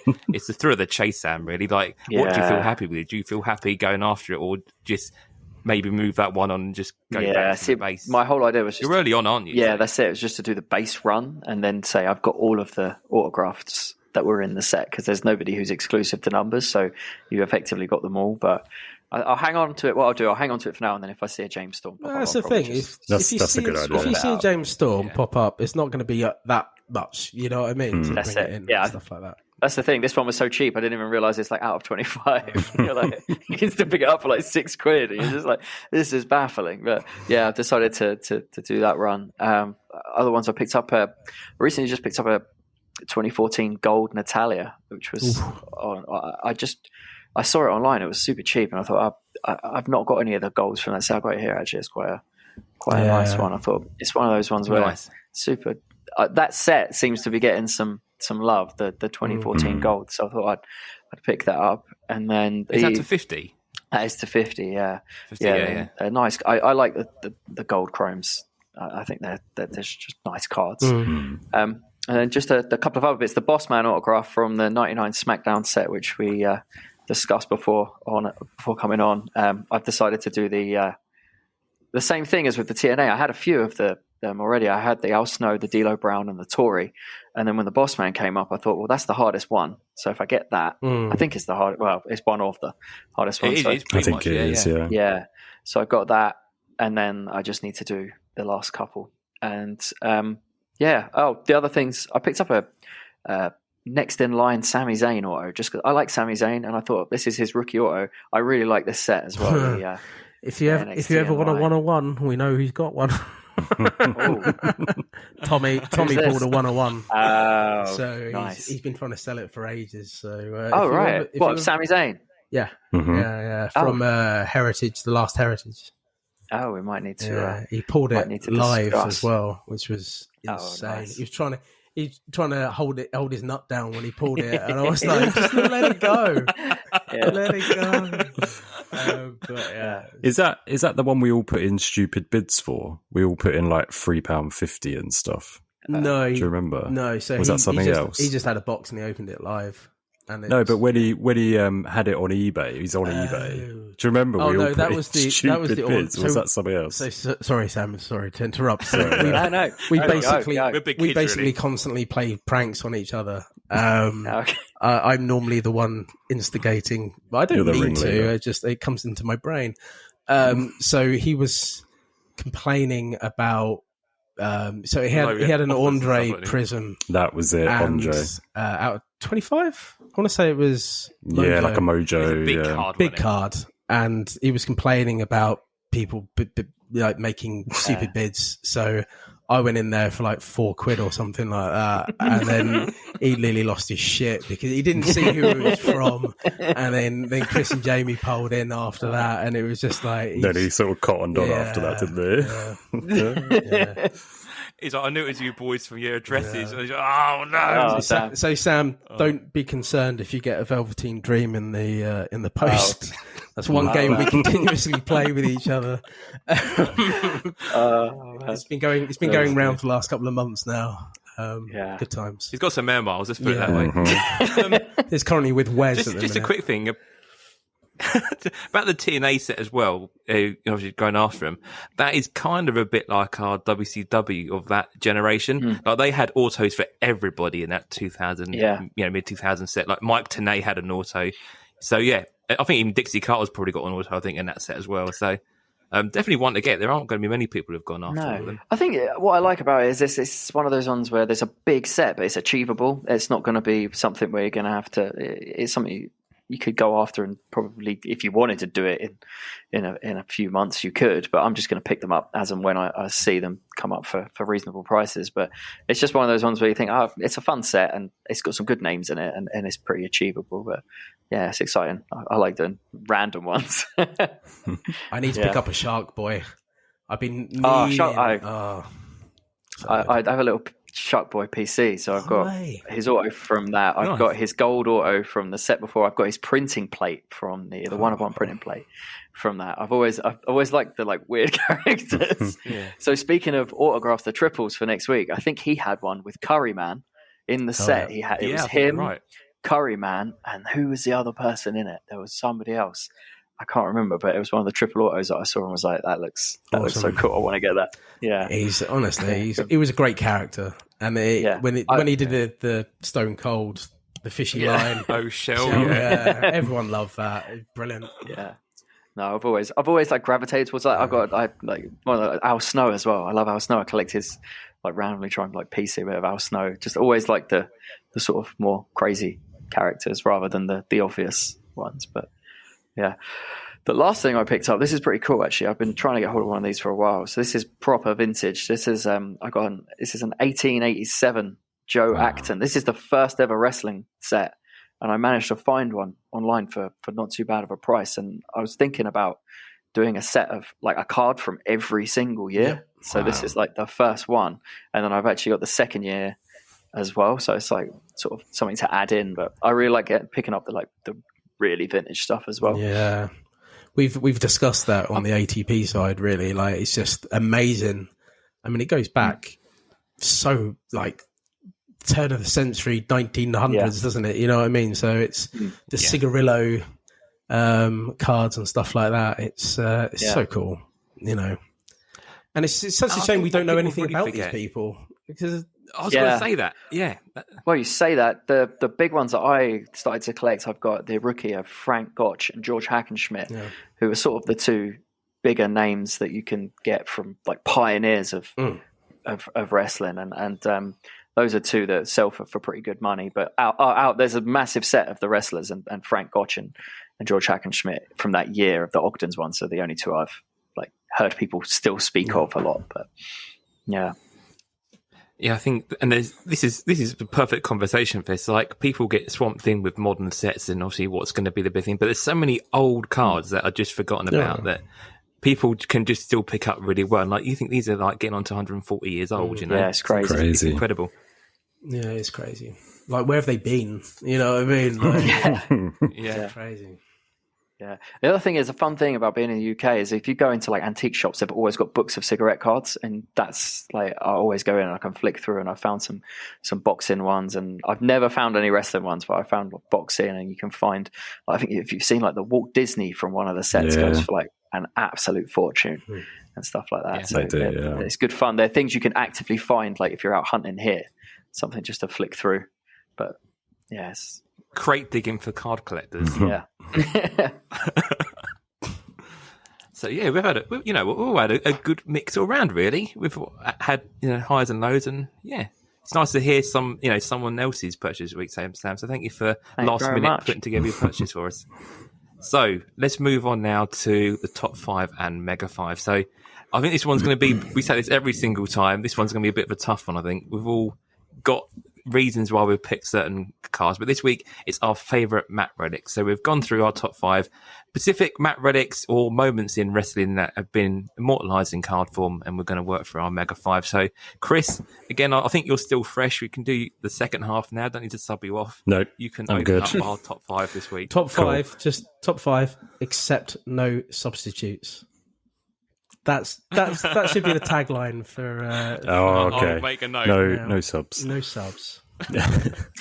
Cool. So I'm not going to, beat around the bush. I wouldn't say that I'm like an expert in this at all. So it's taken some real looking into to find ones that I think are cool. Some of your guys' ones I've seen subsequently and then thought, wow, some of these are really cool. So I have got quite a few fully loaded on there. So I'll start with that. So I've got at number 5, Sasha Banks, fully loaded 2020. So it's the signed, the sort of jumbo Mat Relics. And because obviously it's NXT, it's the black and then the gold pen on top. So it's a nice auto. Well, there are nice ones. There are a few that don't come out so well. So I saw a few of those still on eBay at slightly cheaper prices. But yeah, it's from the 2015 NXT takeover with Bayley. Obviously, they put on a clinic in that, so it was a big match. People still talk about it to this day. So it's in the book as well for one of the greatest matches of all time. Yeah, so exactly. It was definitely. Yeah. I just ever so slightly prefer Sasha, her auto to Bayley, but I get that maybe Bayley's is for the sake of the match, maybe hers is a better choice, but my own personal choice was Sasha. So that's that. Sticking with fully loaded jumbo Mat Relics, I've gone for Finn Balor, which was in the last fully loaded 21. So it's from his match with Seth Rollins at SummerSlam 2016. I really enjoyed that whole period for Finn. I own this relic itself. Shout out to P-Bear from the Card Foundation because he pulled that for me. And yeah, it was just a shame that he obviously had to relinquish the title and he's never kind of got back to that level since. So it's nice to see him now in Judgment Day kind of, nearing the top end of the card, so to speak. But yeah, again, it's a cool image on the card and his auto isn't the best, but it's the moment for me that I like it for. So... And he's not squatting in this card. He's not taking a dump in this one though. I would say so. Number 3 might be a little. Go on, Dave. No, I was going to say, did you see the reel? Obviously, no fucker watched it live, but did you see the reel of the return of the OC with his surprise face and AJ looking at him? AJ, yeah. How good would that be on a card? That is what Panini have to put match dated moment of. Get it done. Know what I mean? Get like, it done. Moment. An instant. That's up to deck I'm talking about. But yeah, an instant that needs to be on there. And he sold that so well, though. It was brilliant. I loved it. Yeah, I loved it. And a massive pop for the OC, so I liked that. Yeah. When we went to see Raw Quest the other week, I would never have thought 2 weeks later they'd be on Raw again. That's it. There was no indication they were around finishing up until was on that show. Doesn't he still have a New Japan belt? Yeah. Carl Anderson does. He's gone never. Yeah. I will say, though, that was a great show, the New Japan show, but I thought the OC kind of phoned it in a little bit. They seemed a little bit. That match did, yeah, for sure. But yeah, moving on to number 3. So it's a little bit controversial and it could be our first ever disqualification, which again, I subsequently kind of found out after choosing it. And then I thought I'm going to stick with it. It is the Kurt Angle Mat Relic from the Flair 2002 Royal Rumble set. Sell it to me, baby. Sell it to me. So the image is of the John Cena match, the infamous, rookie match sort of thing. So slap across the face one. Yeah. So he's got Cena in the ankle lock. The problem with the card is that we can't guarantee that it's from that match. Do you know what I mean? So, Jamie, you own the card, right? I haven't got the card. Oh, but you've seen one card I haven't got. But on the back of all the other ones, it just says a piece of Matt Hughes relic. Yeah. So this is a bit of a weird period. It's a bit of adding really, yeah. So yeah. They did the same with the WrestleMania 19. So they did 17 and 18, and they all say event this is a piece of Matt used it at WrestleMania in this match sort of thing. Yeah. And then the 19, they say WrestleMania 19 all across the front, and on the back it's just like at a WWE event. And you're like, this isn't a WrestleMania Mat Relic anymore. I don't know. Well, we all know that there have obviously many layers of Matt over the top. So it's not. Don't say that, but it's not necessarily the. You know what I mean? Like, even if it was, it may not have been from that match either. You know what I mean? Like, they might have wiped their feet on it on the way to the ring or something. They put it on the floor and they're just like.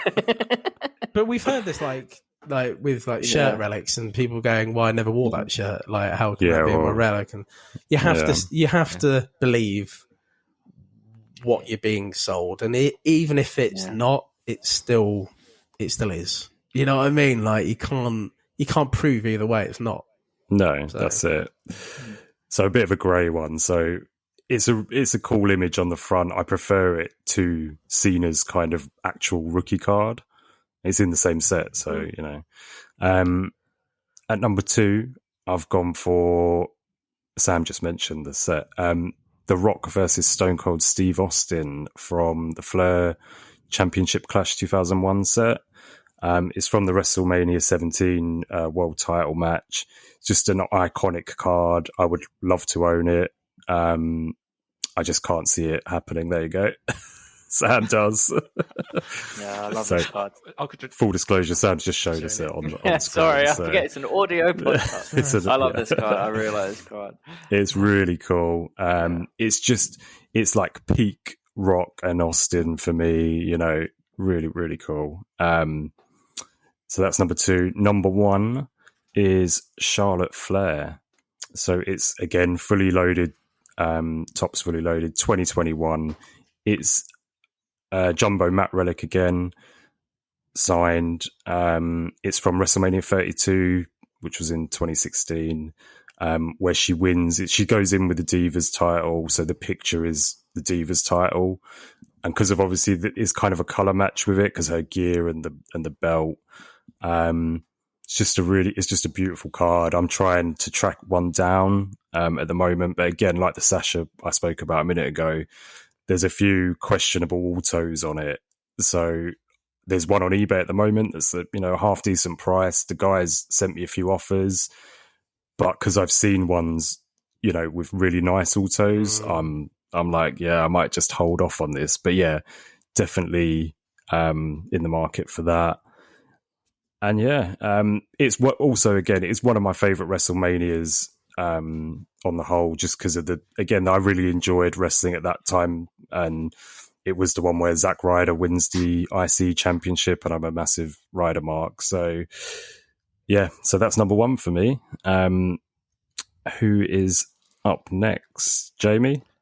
It's me, yeah. So I will go in the Mega 5, but yeah, you were saying about Championship Clash. I bloody love that set. Yeah, it's one of my all-time favourite sets. So that may feature on this list. We'll go through. But yeah, my top 5. So I've gone sort of big moments and obviously famous moments. So number 5, I've put in Jerry Lawler from WrestleMania 27. Lawler's only WrestleMania match of all time, basically. And he had Heritage 2012. There was a Mat Relic, and it's quite a cool image of him in his entrance gear. So I thought that's quite an iconic moment to have. So that's in number 5. At number 4, I've gone for WrestleMania 30, Brock Lesnar Mat Relic, where he breaks the streak. So again, one of his iconic moments, and this is a nice jumbo relic as well. So it's not just a little square; it's pretty much half the card. So yeah, Lesnar WrestleMania 30 Mat Relic. Number 3, I've done Flagship 2021. I know we're not massive fans of Flagship 2021, but I put this one in. This is a Roman Reigns payback relic, and this is the night he won the title, which led to this now 2.5 year sort of period, I guess, really. I think it's August time payback. So yeah, Mat Relic from that event. So this might be one to get in the future in your PCs if this keeps going on the way it does, really. So yeah, so number 3, Roman Reigns. Number 2, Rock Hogan from WrestleMania 18 from the SmackDown versus Raw set. Icon versus icon. Again, as Sam was saying, like, they've done 17 and 18. They seem to label up these cards completely and actually had an insert set based around that WrestleMania year. But yeah, after that, they didn't really seem to bother. So icon versus icon, number 2. And number 1 for me, Championship Clash, Austin and Rock, WrestleMania 17. One of the all-time best WrestleManias of all time, innit? So got to be up there. Big main event, number 1 for me. So that's my top 5. Go on, Sam. Want me to go? I'm finding my list because I did write them down. I'm prepared. So number 5, I went the other way with the WrestleMania 30 Jumbo. I went for the Daniel Bryan version just because to me that end shot of him with the 2 belts, that's WrestleMania 30. Yeah, I've got that card, yeah. Yeah, I think that's just a really nice card. And then at 4, I've also got the Sasha Banks, the NXT TakeOver. Again, that match was just it was beyond groundbreaking, really, wasn't it? It was just absolutely phenomenal. So I put that one in, and in 3, I've got the Hogan versus Rock WrestleMania 18. Similar ones here. Sorry, guys, I'm repeating you now. And then at 2, I've got the Undertaker leaves his gear in the ring WrestleMania. The top's now 1 of 1.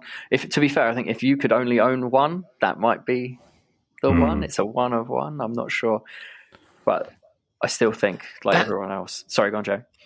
No, I think these tops now ones have always been under the radar a little bit. Obviously, they were available for a short period, and some really iconic moments there. And they specifically only appeared in those cards.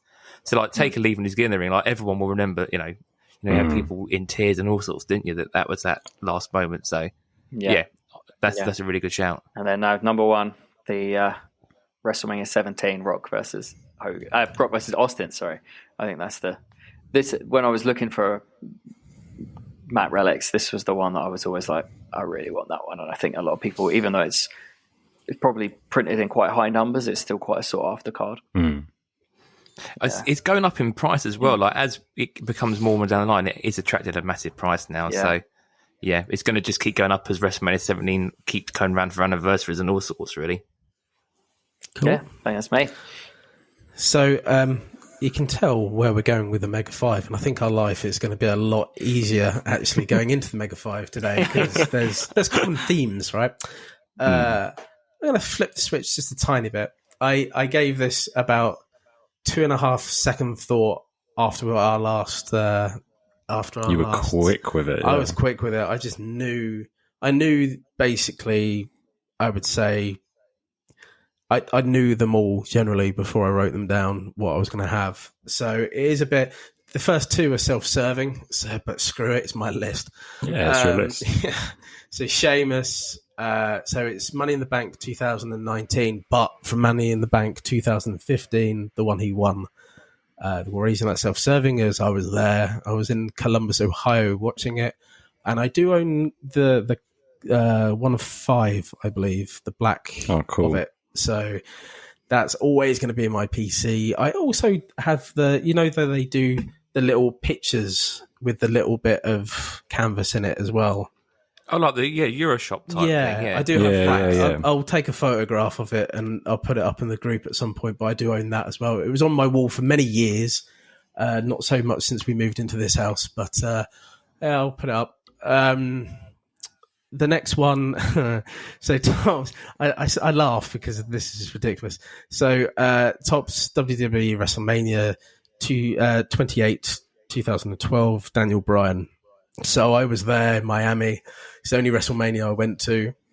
But the reason that this is, for me, it's the start of the whole, I don't want to say yes movement, like the build to where he actually was it a whole year from there, really, wasn't it? Yeah. But in Miami, like anything that you did was a yes, yes, yes. Like, do you want a Coke? Yes, yes, yes. do you want some ice? Yes, yes, yes. I'm going to take a shit. Yes, yes, yes. The whole time, and it was just everyone was doing it. Like you'd go into a restaurant and everyone was doing it. It was just hilarious. And that's my biggest memory of it. Like, I'm so glad I had that memory. Like, I think the year later it was the Fandango. So I'm so glad I have the. Is that where he does like the Emma hands? Is that right? Is it sort of like that, Lloydy?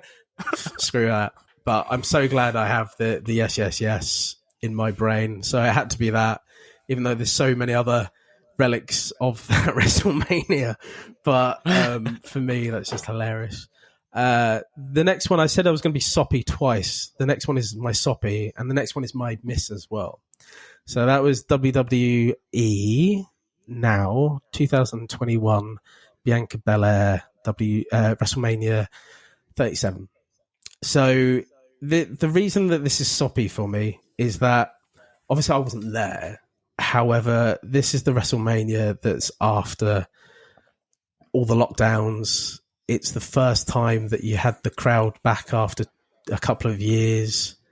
It's the feel-good moment of WrestleMania, and every time I think about it and I remember it, I just have this sense of hope that things are going back to normal a bit. It was the feel-good moment I think we all kind of needed. Like, don't get me wrong, they fucking dropped the ball with giving it back to big-time Bex fucking like off. A couple of months later on, it was terrible, right? We all know that. But at the time, and still today, I think that match does actually mean quite a lot. And, like Sasha Banks was outside the ring crying, and it felt like a hand over to the next generation. But also there's that. Well, they had like all the big documentary build up for her as well, and everyone was on board with her story and like her personal life. Just incredible build up altogether. Really, it was just like, it just embodied like us really moving forward, you know what I mean? Like, we're turning a corner now, and this is the new, like, and great. And I completely support Bianca Belair. I think she's great. I think she's like an amazing athlete, and long for her to continue. I think she's completely undervalued in the hobby. I just yeah, I've got a massive appreciation for that lady and good times. So sorry, I knew that was a bit, and I did try to buy the out of 25 of that on ATB Bay this week. Yet again, couldn't. My price level was not the price that the guy wanted who's selling it. I didn't get it in the end, but ultimately speaking, I'll probably get it down sometime down the line. It's a lovely card. It's her holding up the title with a bit of the relic on the side. It's pretty special for me. Tops number 2 is Tops WWE Heritage Charlotte Triple Match Survivor Series 2015 to 2017. Sorry, so 16 and 17. It's triple.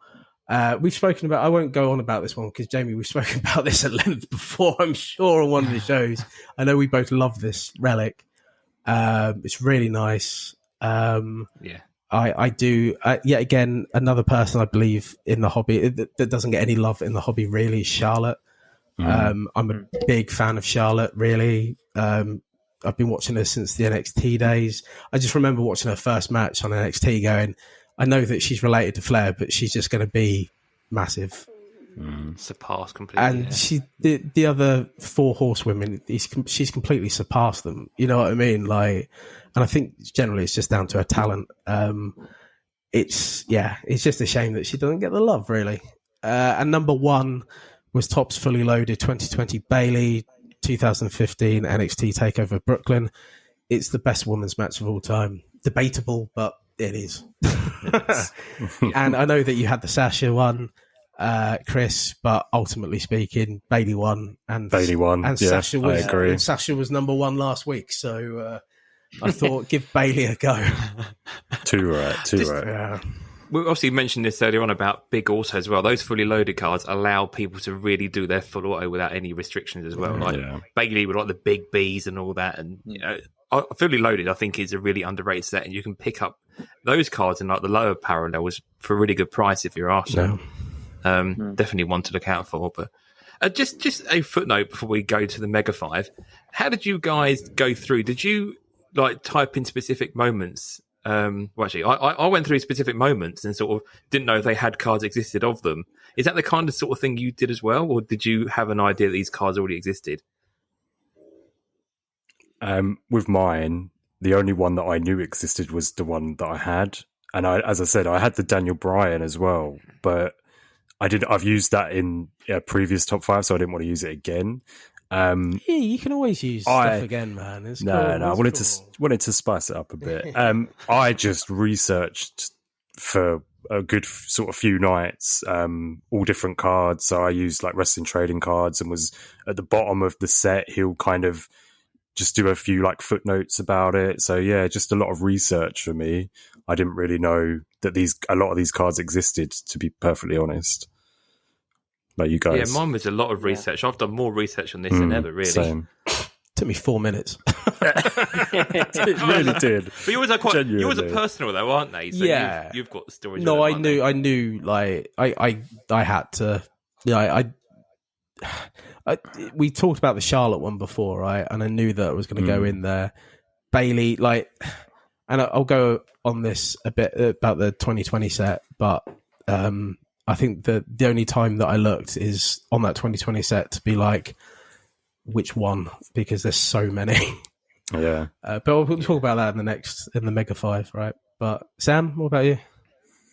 I knew quite a lot of the WrestleMania, the bigger ones. I knew those, but I didn't know about, there's so many that have come out that I wanted to check what else was out there. But I knew mainly the sort of Flair ones and stuff like that. But the WrestleMania 30 jumbos I actually really like. I was thinking, I might dabble into those.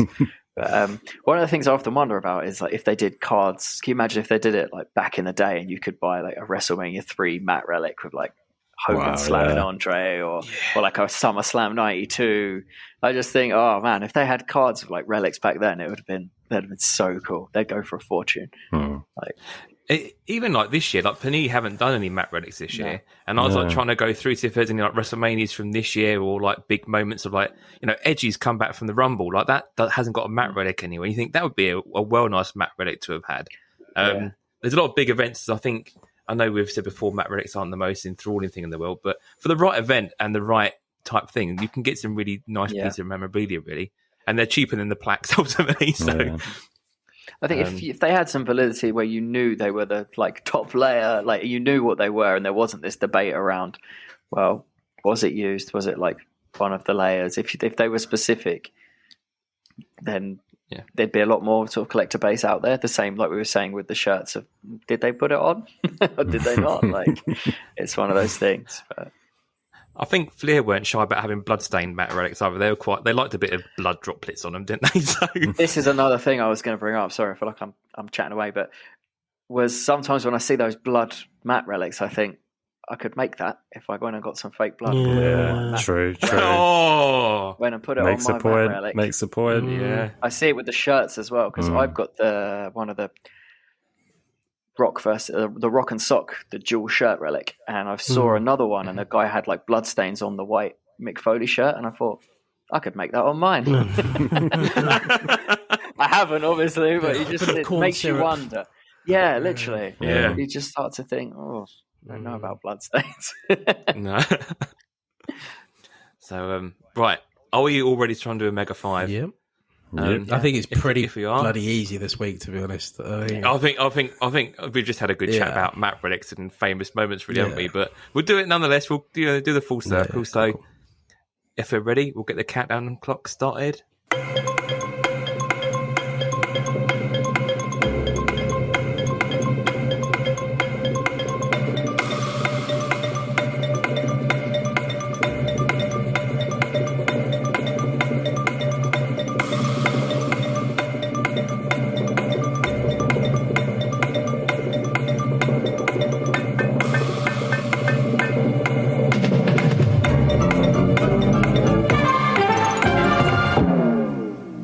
There you go. That's your 30 seconds done, lads. Right.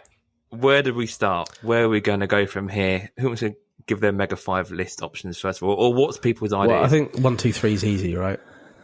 Like 1, 2, 3, for me, is easy, and it's breaking up a bit of what we've already done. But Austin and Rock has to go first. Hogan and Rock second. I think the fully loaded 2020 set as a whole should be 3, because there's other stuff in there. I was talking about this before, like Kofi's matches in there, Braun Breaker's Survivor Series legendary. Braun Breaker. It's got Braun Breaker in my mind. Braun Strowman. Survivor Series Legacy is in there as well. There's loads of bits and pieces in there. For me, I PC that War Games. That's all from fully loaded top 2020. So it's a big set for me. Cool set. So I think that should be in 3, 4, and 5. I mean, me personally, I would say it's the Bryan WrestleMania 30 in 4, and then I'd say Undertaker leaves WrestleMania, the Ring in 5. I would maybe like a consideration somewhere for the Lesnar relic. What was a bigger moment of WrestleMania 30? Daniel Bryan winning or Lesnar breaking the streak? Like, what will live longer in the long run? I really think it was that Daniel Bryan moment is, because I know someone who was at 30, and I was actually in Rome when that was on. I was like, I couldn't find anywhere that was showing it. I was like, no. I know the significance of it, obviously. I think we all do. But the Daniel Bryan, the years that kind of led up to, it's like Chris Benoit kind of done it like at 20, right? But yeah, I think this meant so much to everyone. The thing I think Daniel about Bryan that much either. Sorry, you know what I mean. Well, the thing is, I hate that Brock Lesnar beat The Undertaker. It should never have happened, in my opinion. So that's the only kind of way that I would swing more towards a Daniel Bryan, is because it was kind of like a happy moment. Whereas Brock Lesnar for me beating Undertaker was a bad moment. Sad. I guess, and the big dog had he beat him as retired, well. it would have been a bigger thing. And the big dog beat him as Yeah. well. You know what I mean? It's just Yeah. lightning did strike twice in the end. So I think that kind of lessens it slightly. But obviously, Let's go Brian then, shall we? the Stick dude Brian with in the that glasses halfway up his face, making that face that he did when Taker lost. I think that was pretty cool. Yeah. Yeah, that was fun. What was on his shirt? I can't remember what was on his shirt now. Wasn't it like... I can't remember. Was it? It had some writing on his shirt, didn't he? Yeah, Was it? I don't know if it's... Was it what? I don't know. Yeah, was it a I what don't know, I shirt? just Was it a remember- Just Bring It shirt or something? I'm not sure. It might have I been. It just was remember, definitely his like face is black, iconic, wasn't isn't it? it? Yeah. But I would, So- I see where you're coming from, Jamie, and it is a massive moment. But I don't know. I'd rather go for a feel-good moment than a Brock Lesnar. I'm happy with Daniel Bryan nonetheless, you know. It's fine. The thing is with Brock Just, you Lesnar know- that I don't, and we could talk about Brock Lesnar to the I've read his book and stuff like that. He's just in it for the money. He's not really in it for the love of wrestling, right? Like he's always, and he's been very candid about it. He loves money. You know what I mean? He does it. Don't we all? We all do. But that's the thing is, for him, it's a job. There's no real love there, and he hated it for years. That's why he left. You know what I mean? Yeah. So, I was there when he came back. You know, I was in Miami. He came back after that Mania in 2012. And it's one of my favourite moments that I've seen live. To be honest, the roof came off. But for me, with Brock Lesnar, I really find it hard to support him in the hobby. Or at all, because I know he just doesn't care that much. But So we're going to fix this. We'll go 17 for 1, Yeah. 18 for 2, yeah, fully loaded 3, yeah, Daniel Bryan 4, and what we're going to say, Taker leaves his gear in the ring for 5. Is that what you're I saying? think so. I think the other way around. I think the Taker one's a little bit cooler. Okay. I'm just splitting Yeah, hairs. yeah, I'm splitting yeah. hairs. I knew what 1 and 2 was going to be. Mm. The 3, I think, just makes sense, and It does, 4 and 5 to me can go either way. Yeah. Right, But there we are. We will fix that in then. That is another Mega 5 done. So Wicked. we're obviously done our big topic already this week, so we're not now going to do a big topic. But let's, while we're on conversation of top 5s and Mega 5s, Lloyd, I think it's your time this time round. What do you want to do as next top 5? So we covered it earlier on. So it's going to be the triple autos. Cool. Not 1, definitely not 1. 2 is ridiculous, and 4 is too much. We're going to definitely it's triple autos, triples only. That's the top 5. The topic for next week, or in a couple of weeks' time. Next time round. I think TBC. We're hoping for it. It will probably be a bit of reviewing what we've seen of Impeccable and what we like and what we don't like, even further from what we've said today, and hopefully some Upper Deck. But you know, I don't know. Have you guys spoken about Upper Deck already? Because I think there was a thing today saying that Flagship is now TBD again. It's like literally happened in the last sort of hour or so that emails have been being sent out. So we looked before we came on the show, and it still had, you know, the End of this month, pretty much. Yeah, so not looking good. Not looking Oh, good. there you go. Well, that changes that then, doesn't it? So TBC definitely next time. So it'd definitely be some of Impeccable. Obviously, are what we've seen, definitely. what we like, what we don't like. But you know. Sounds good. So. Right, so let's round up then with our final goodbyes and plugs. So who wants to plug what they've got? Chris, you give us the plugs first of all for what you've got going on at the minute. Yeah, sure. I mean, not too much. So as always, Cambridge Trading Cards on Instagram and YouTube. With my YouTube stuff, latest video was, I called it a WCW mixer because it had, I don't know, about 10, 20 packs of stickers and cards all throughout the 90s, pretty much every set-ish, or getting close to. And there's a couple of cool hits in there. So yeah, definitely worth checking that one out. And then I've got a couple on the way. I've got a 91 classic pack where I majorly troll myself. So yeah, watch that one. And the Euro Panini debut edition cards. We've got that on. Dave's looking forward to that one.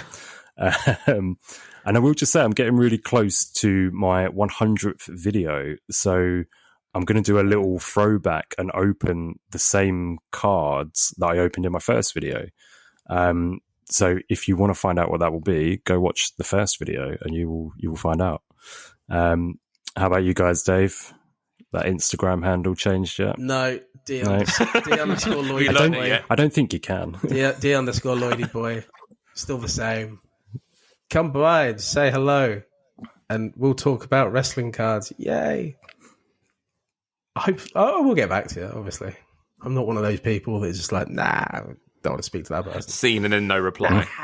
I'm around. I'm around. Sam, go on, mate. I am on Instagram and Twitter at Icon Trading Cards. If you follow me, I used to have an account for my PC and an account for like the cards I was making or selling, and I decided just to merge everything into one. So you can see all the cards that I'm buying for myself and all the cards that I'm making, and you can see the upcoming Kendo Nagasaki card. So if you follow me on there, when it drops, you'll be the first to see it. Wicked. So that finishes off for me. So yeah, find us really as a group on Instagram. So we're at Squared Circle Relics Pod on Instagram. Daily photos of cards with images in the background, and if you want to just have a scroll through there's a daily photo every single day on there. If you're on Facebook, you can find us on there with Squared Circle Relics Podcast on Facebook. We tend to put all the show bits and pieces on there, so anything show related on there. We've got our Facebook Messenger group. That's now becoming a bit of a chat group. In early days of that, but again, if you want to join that and chat to people about cards, we are going to try and keep building that up.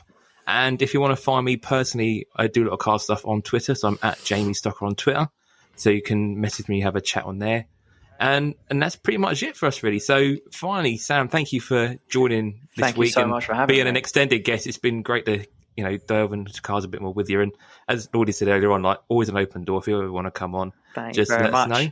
Will do. And we'll see you in a couple of weeks. Take care, and we'll see you for episode number 10. Big double digits. Cheers, all. See you later. See you later. And fuck John Cena.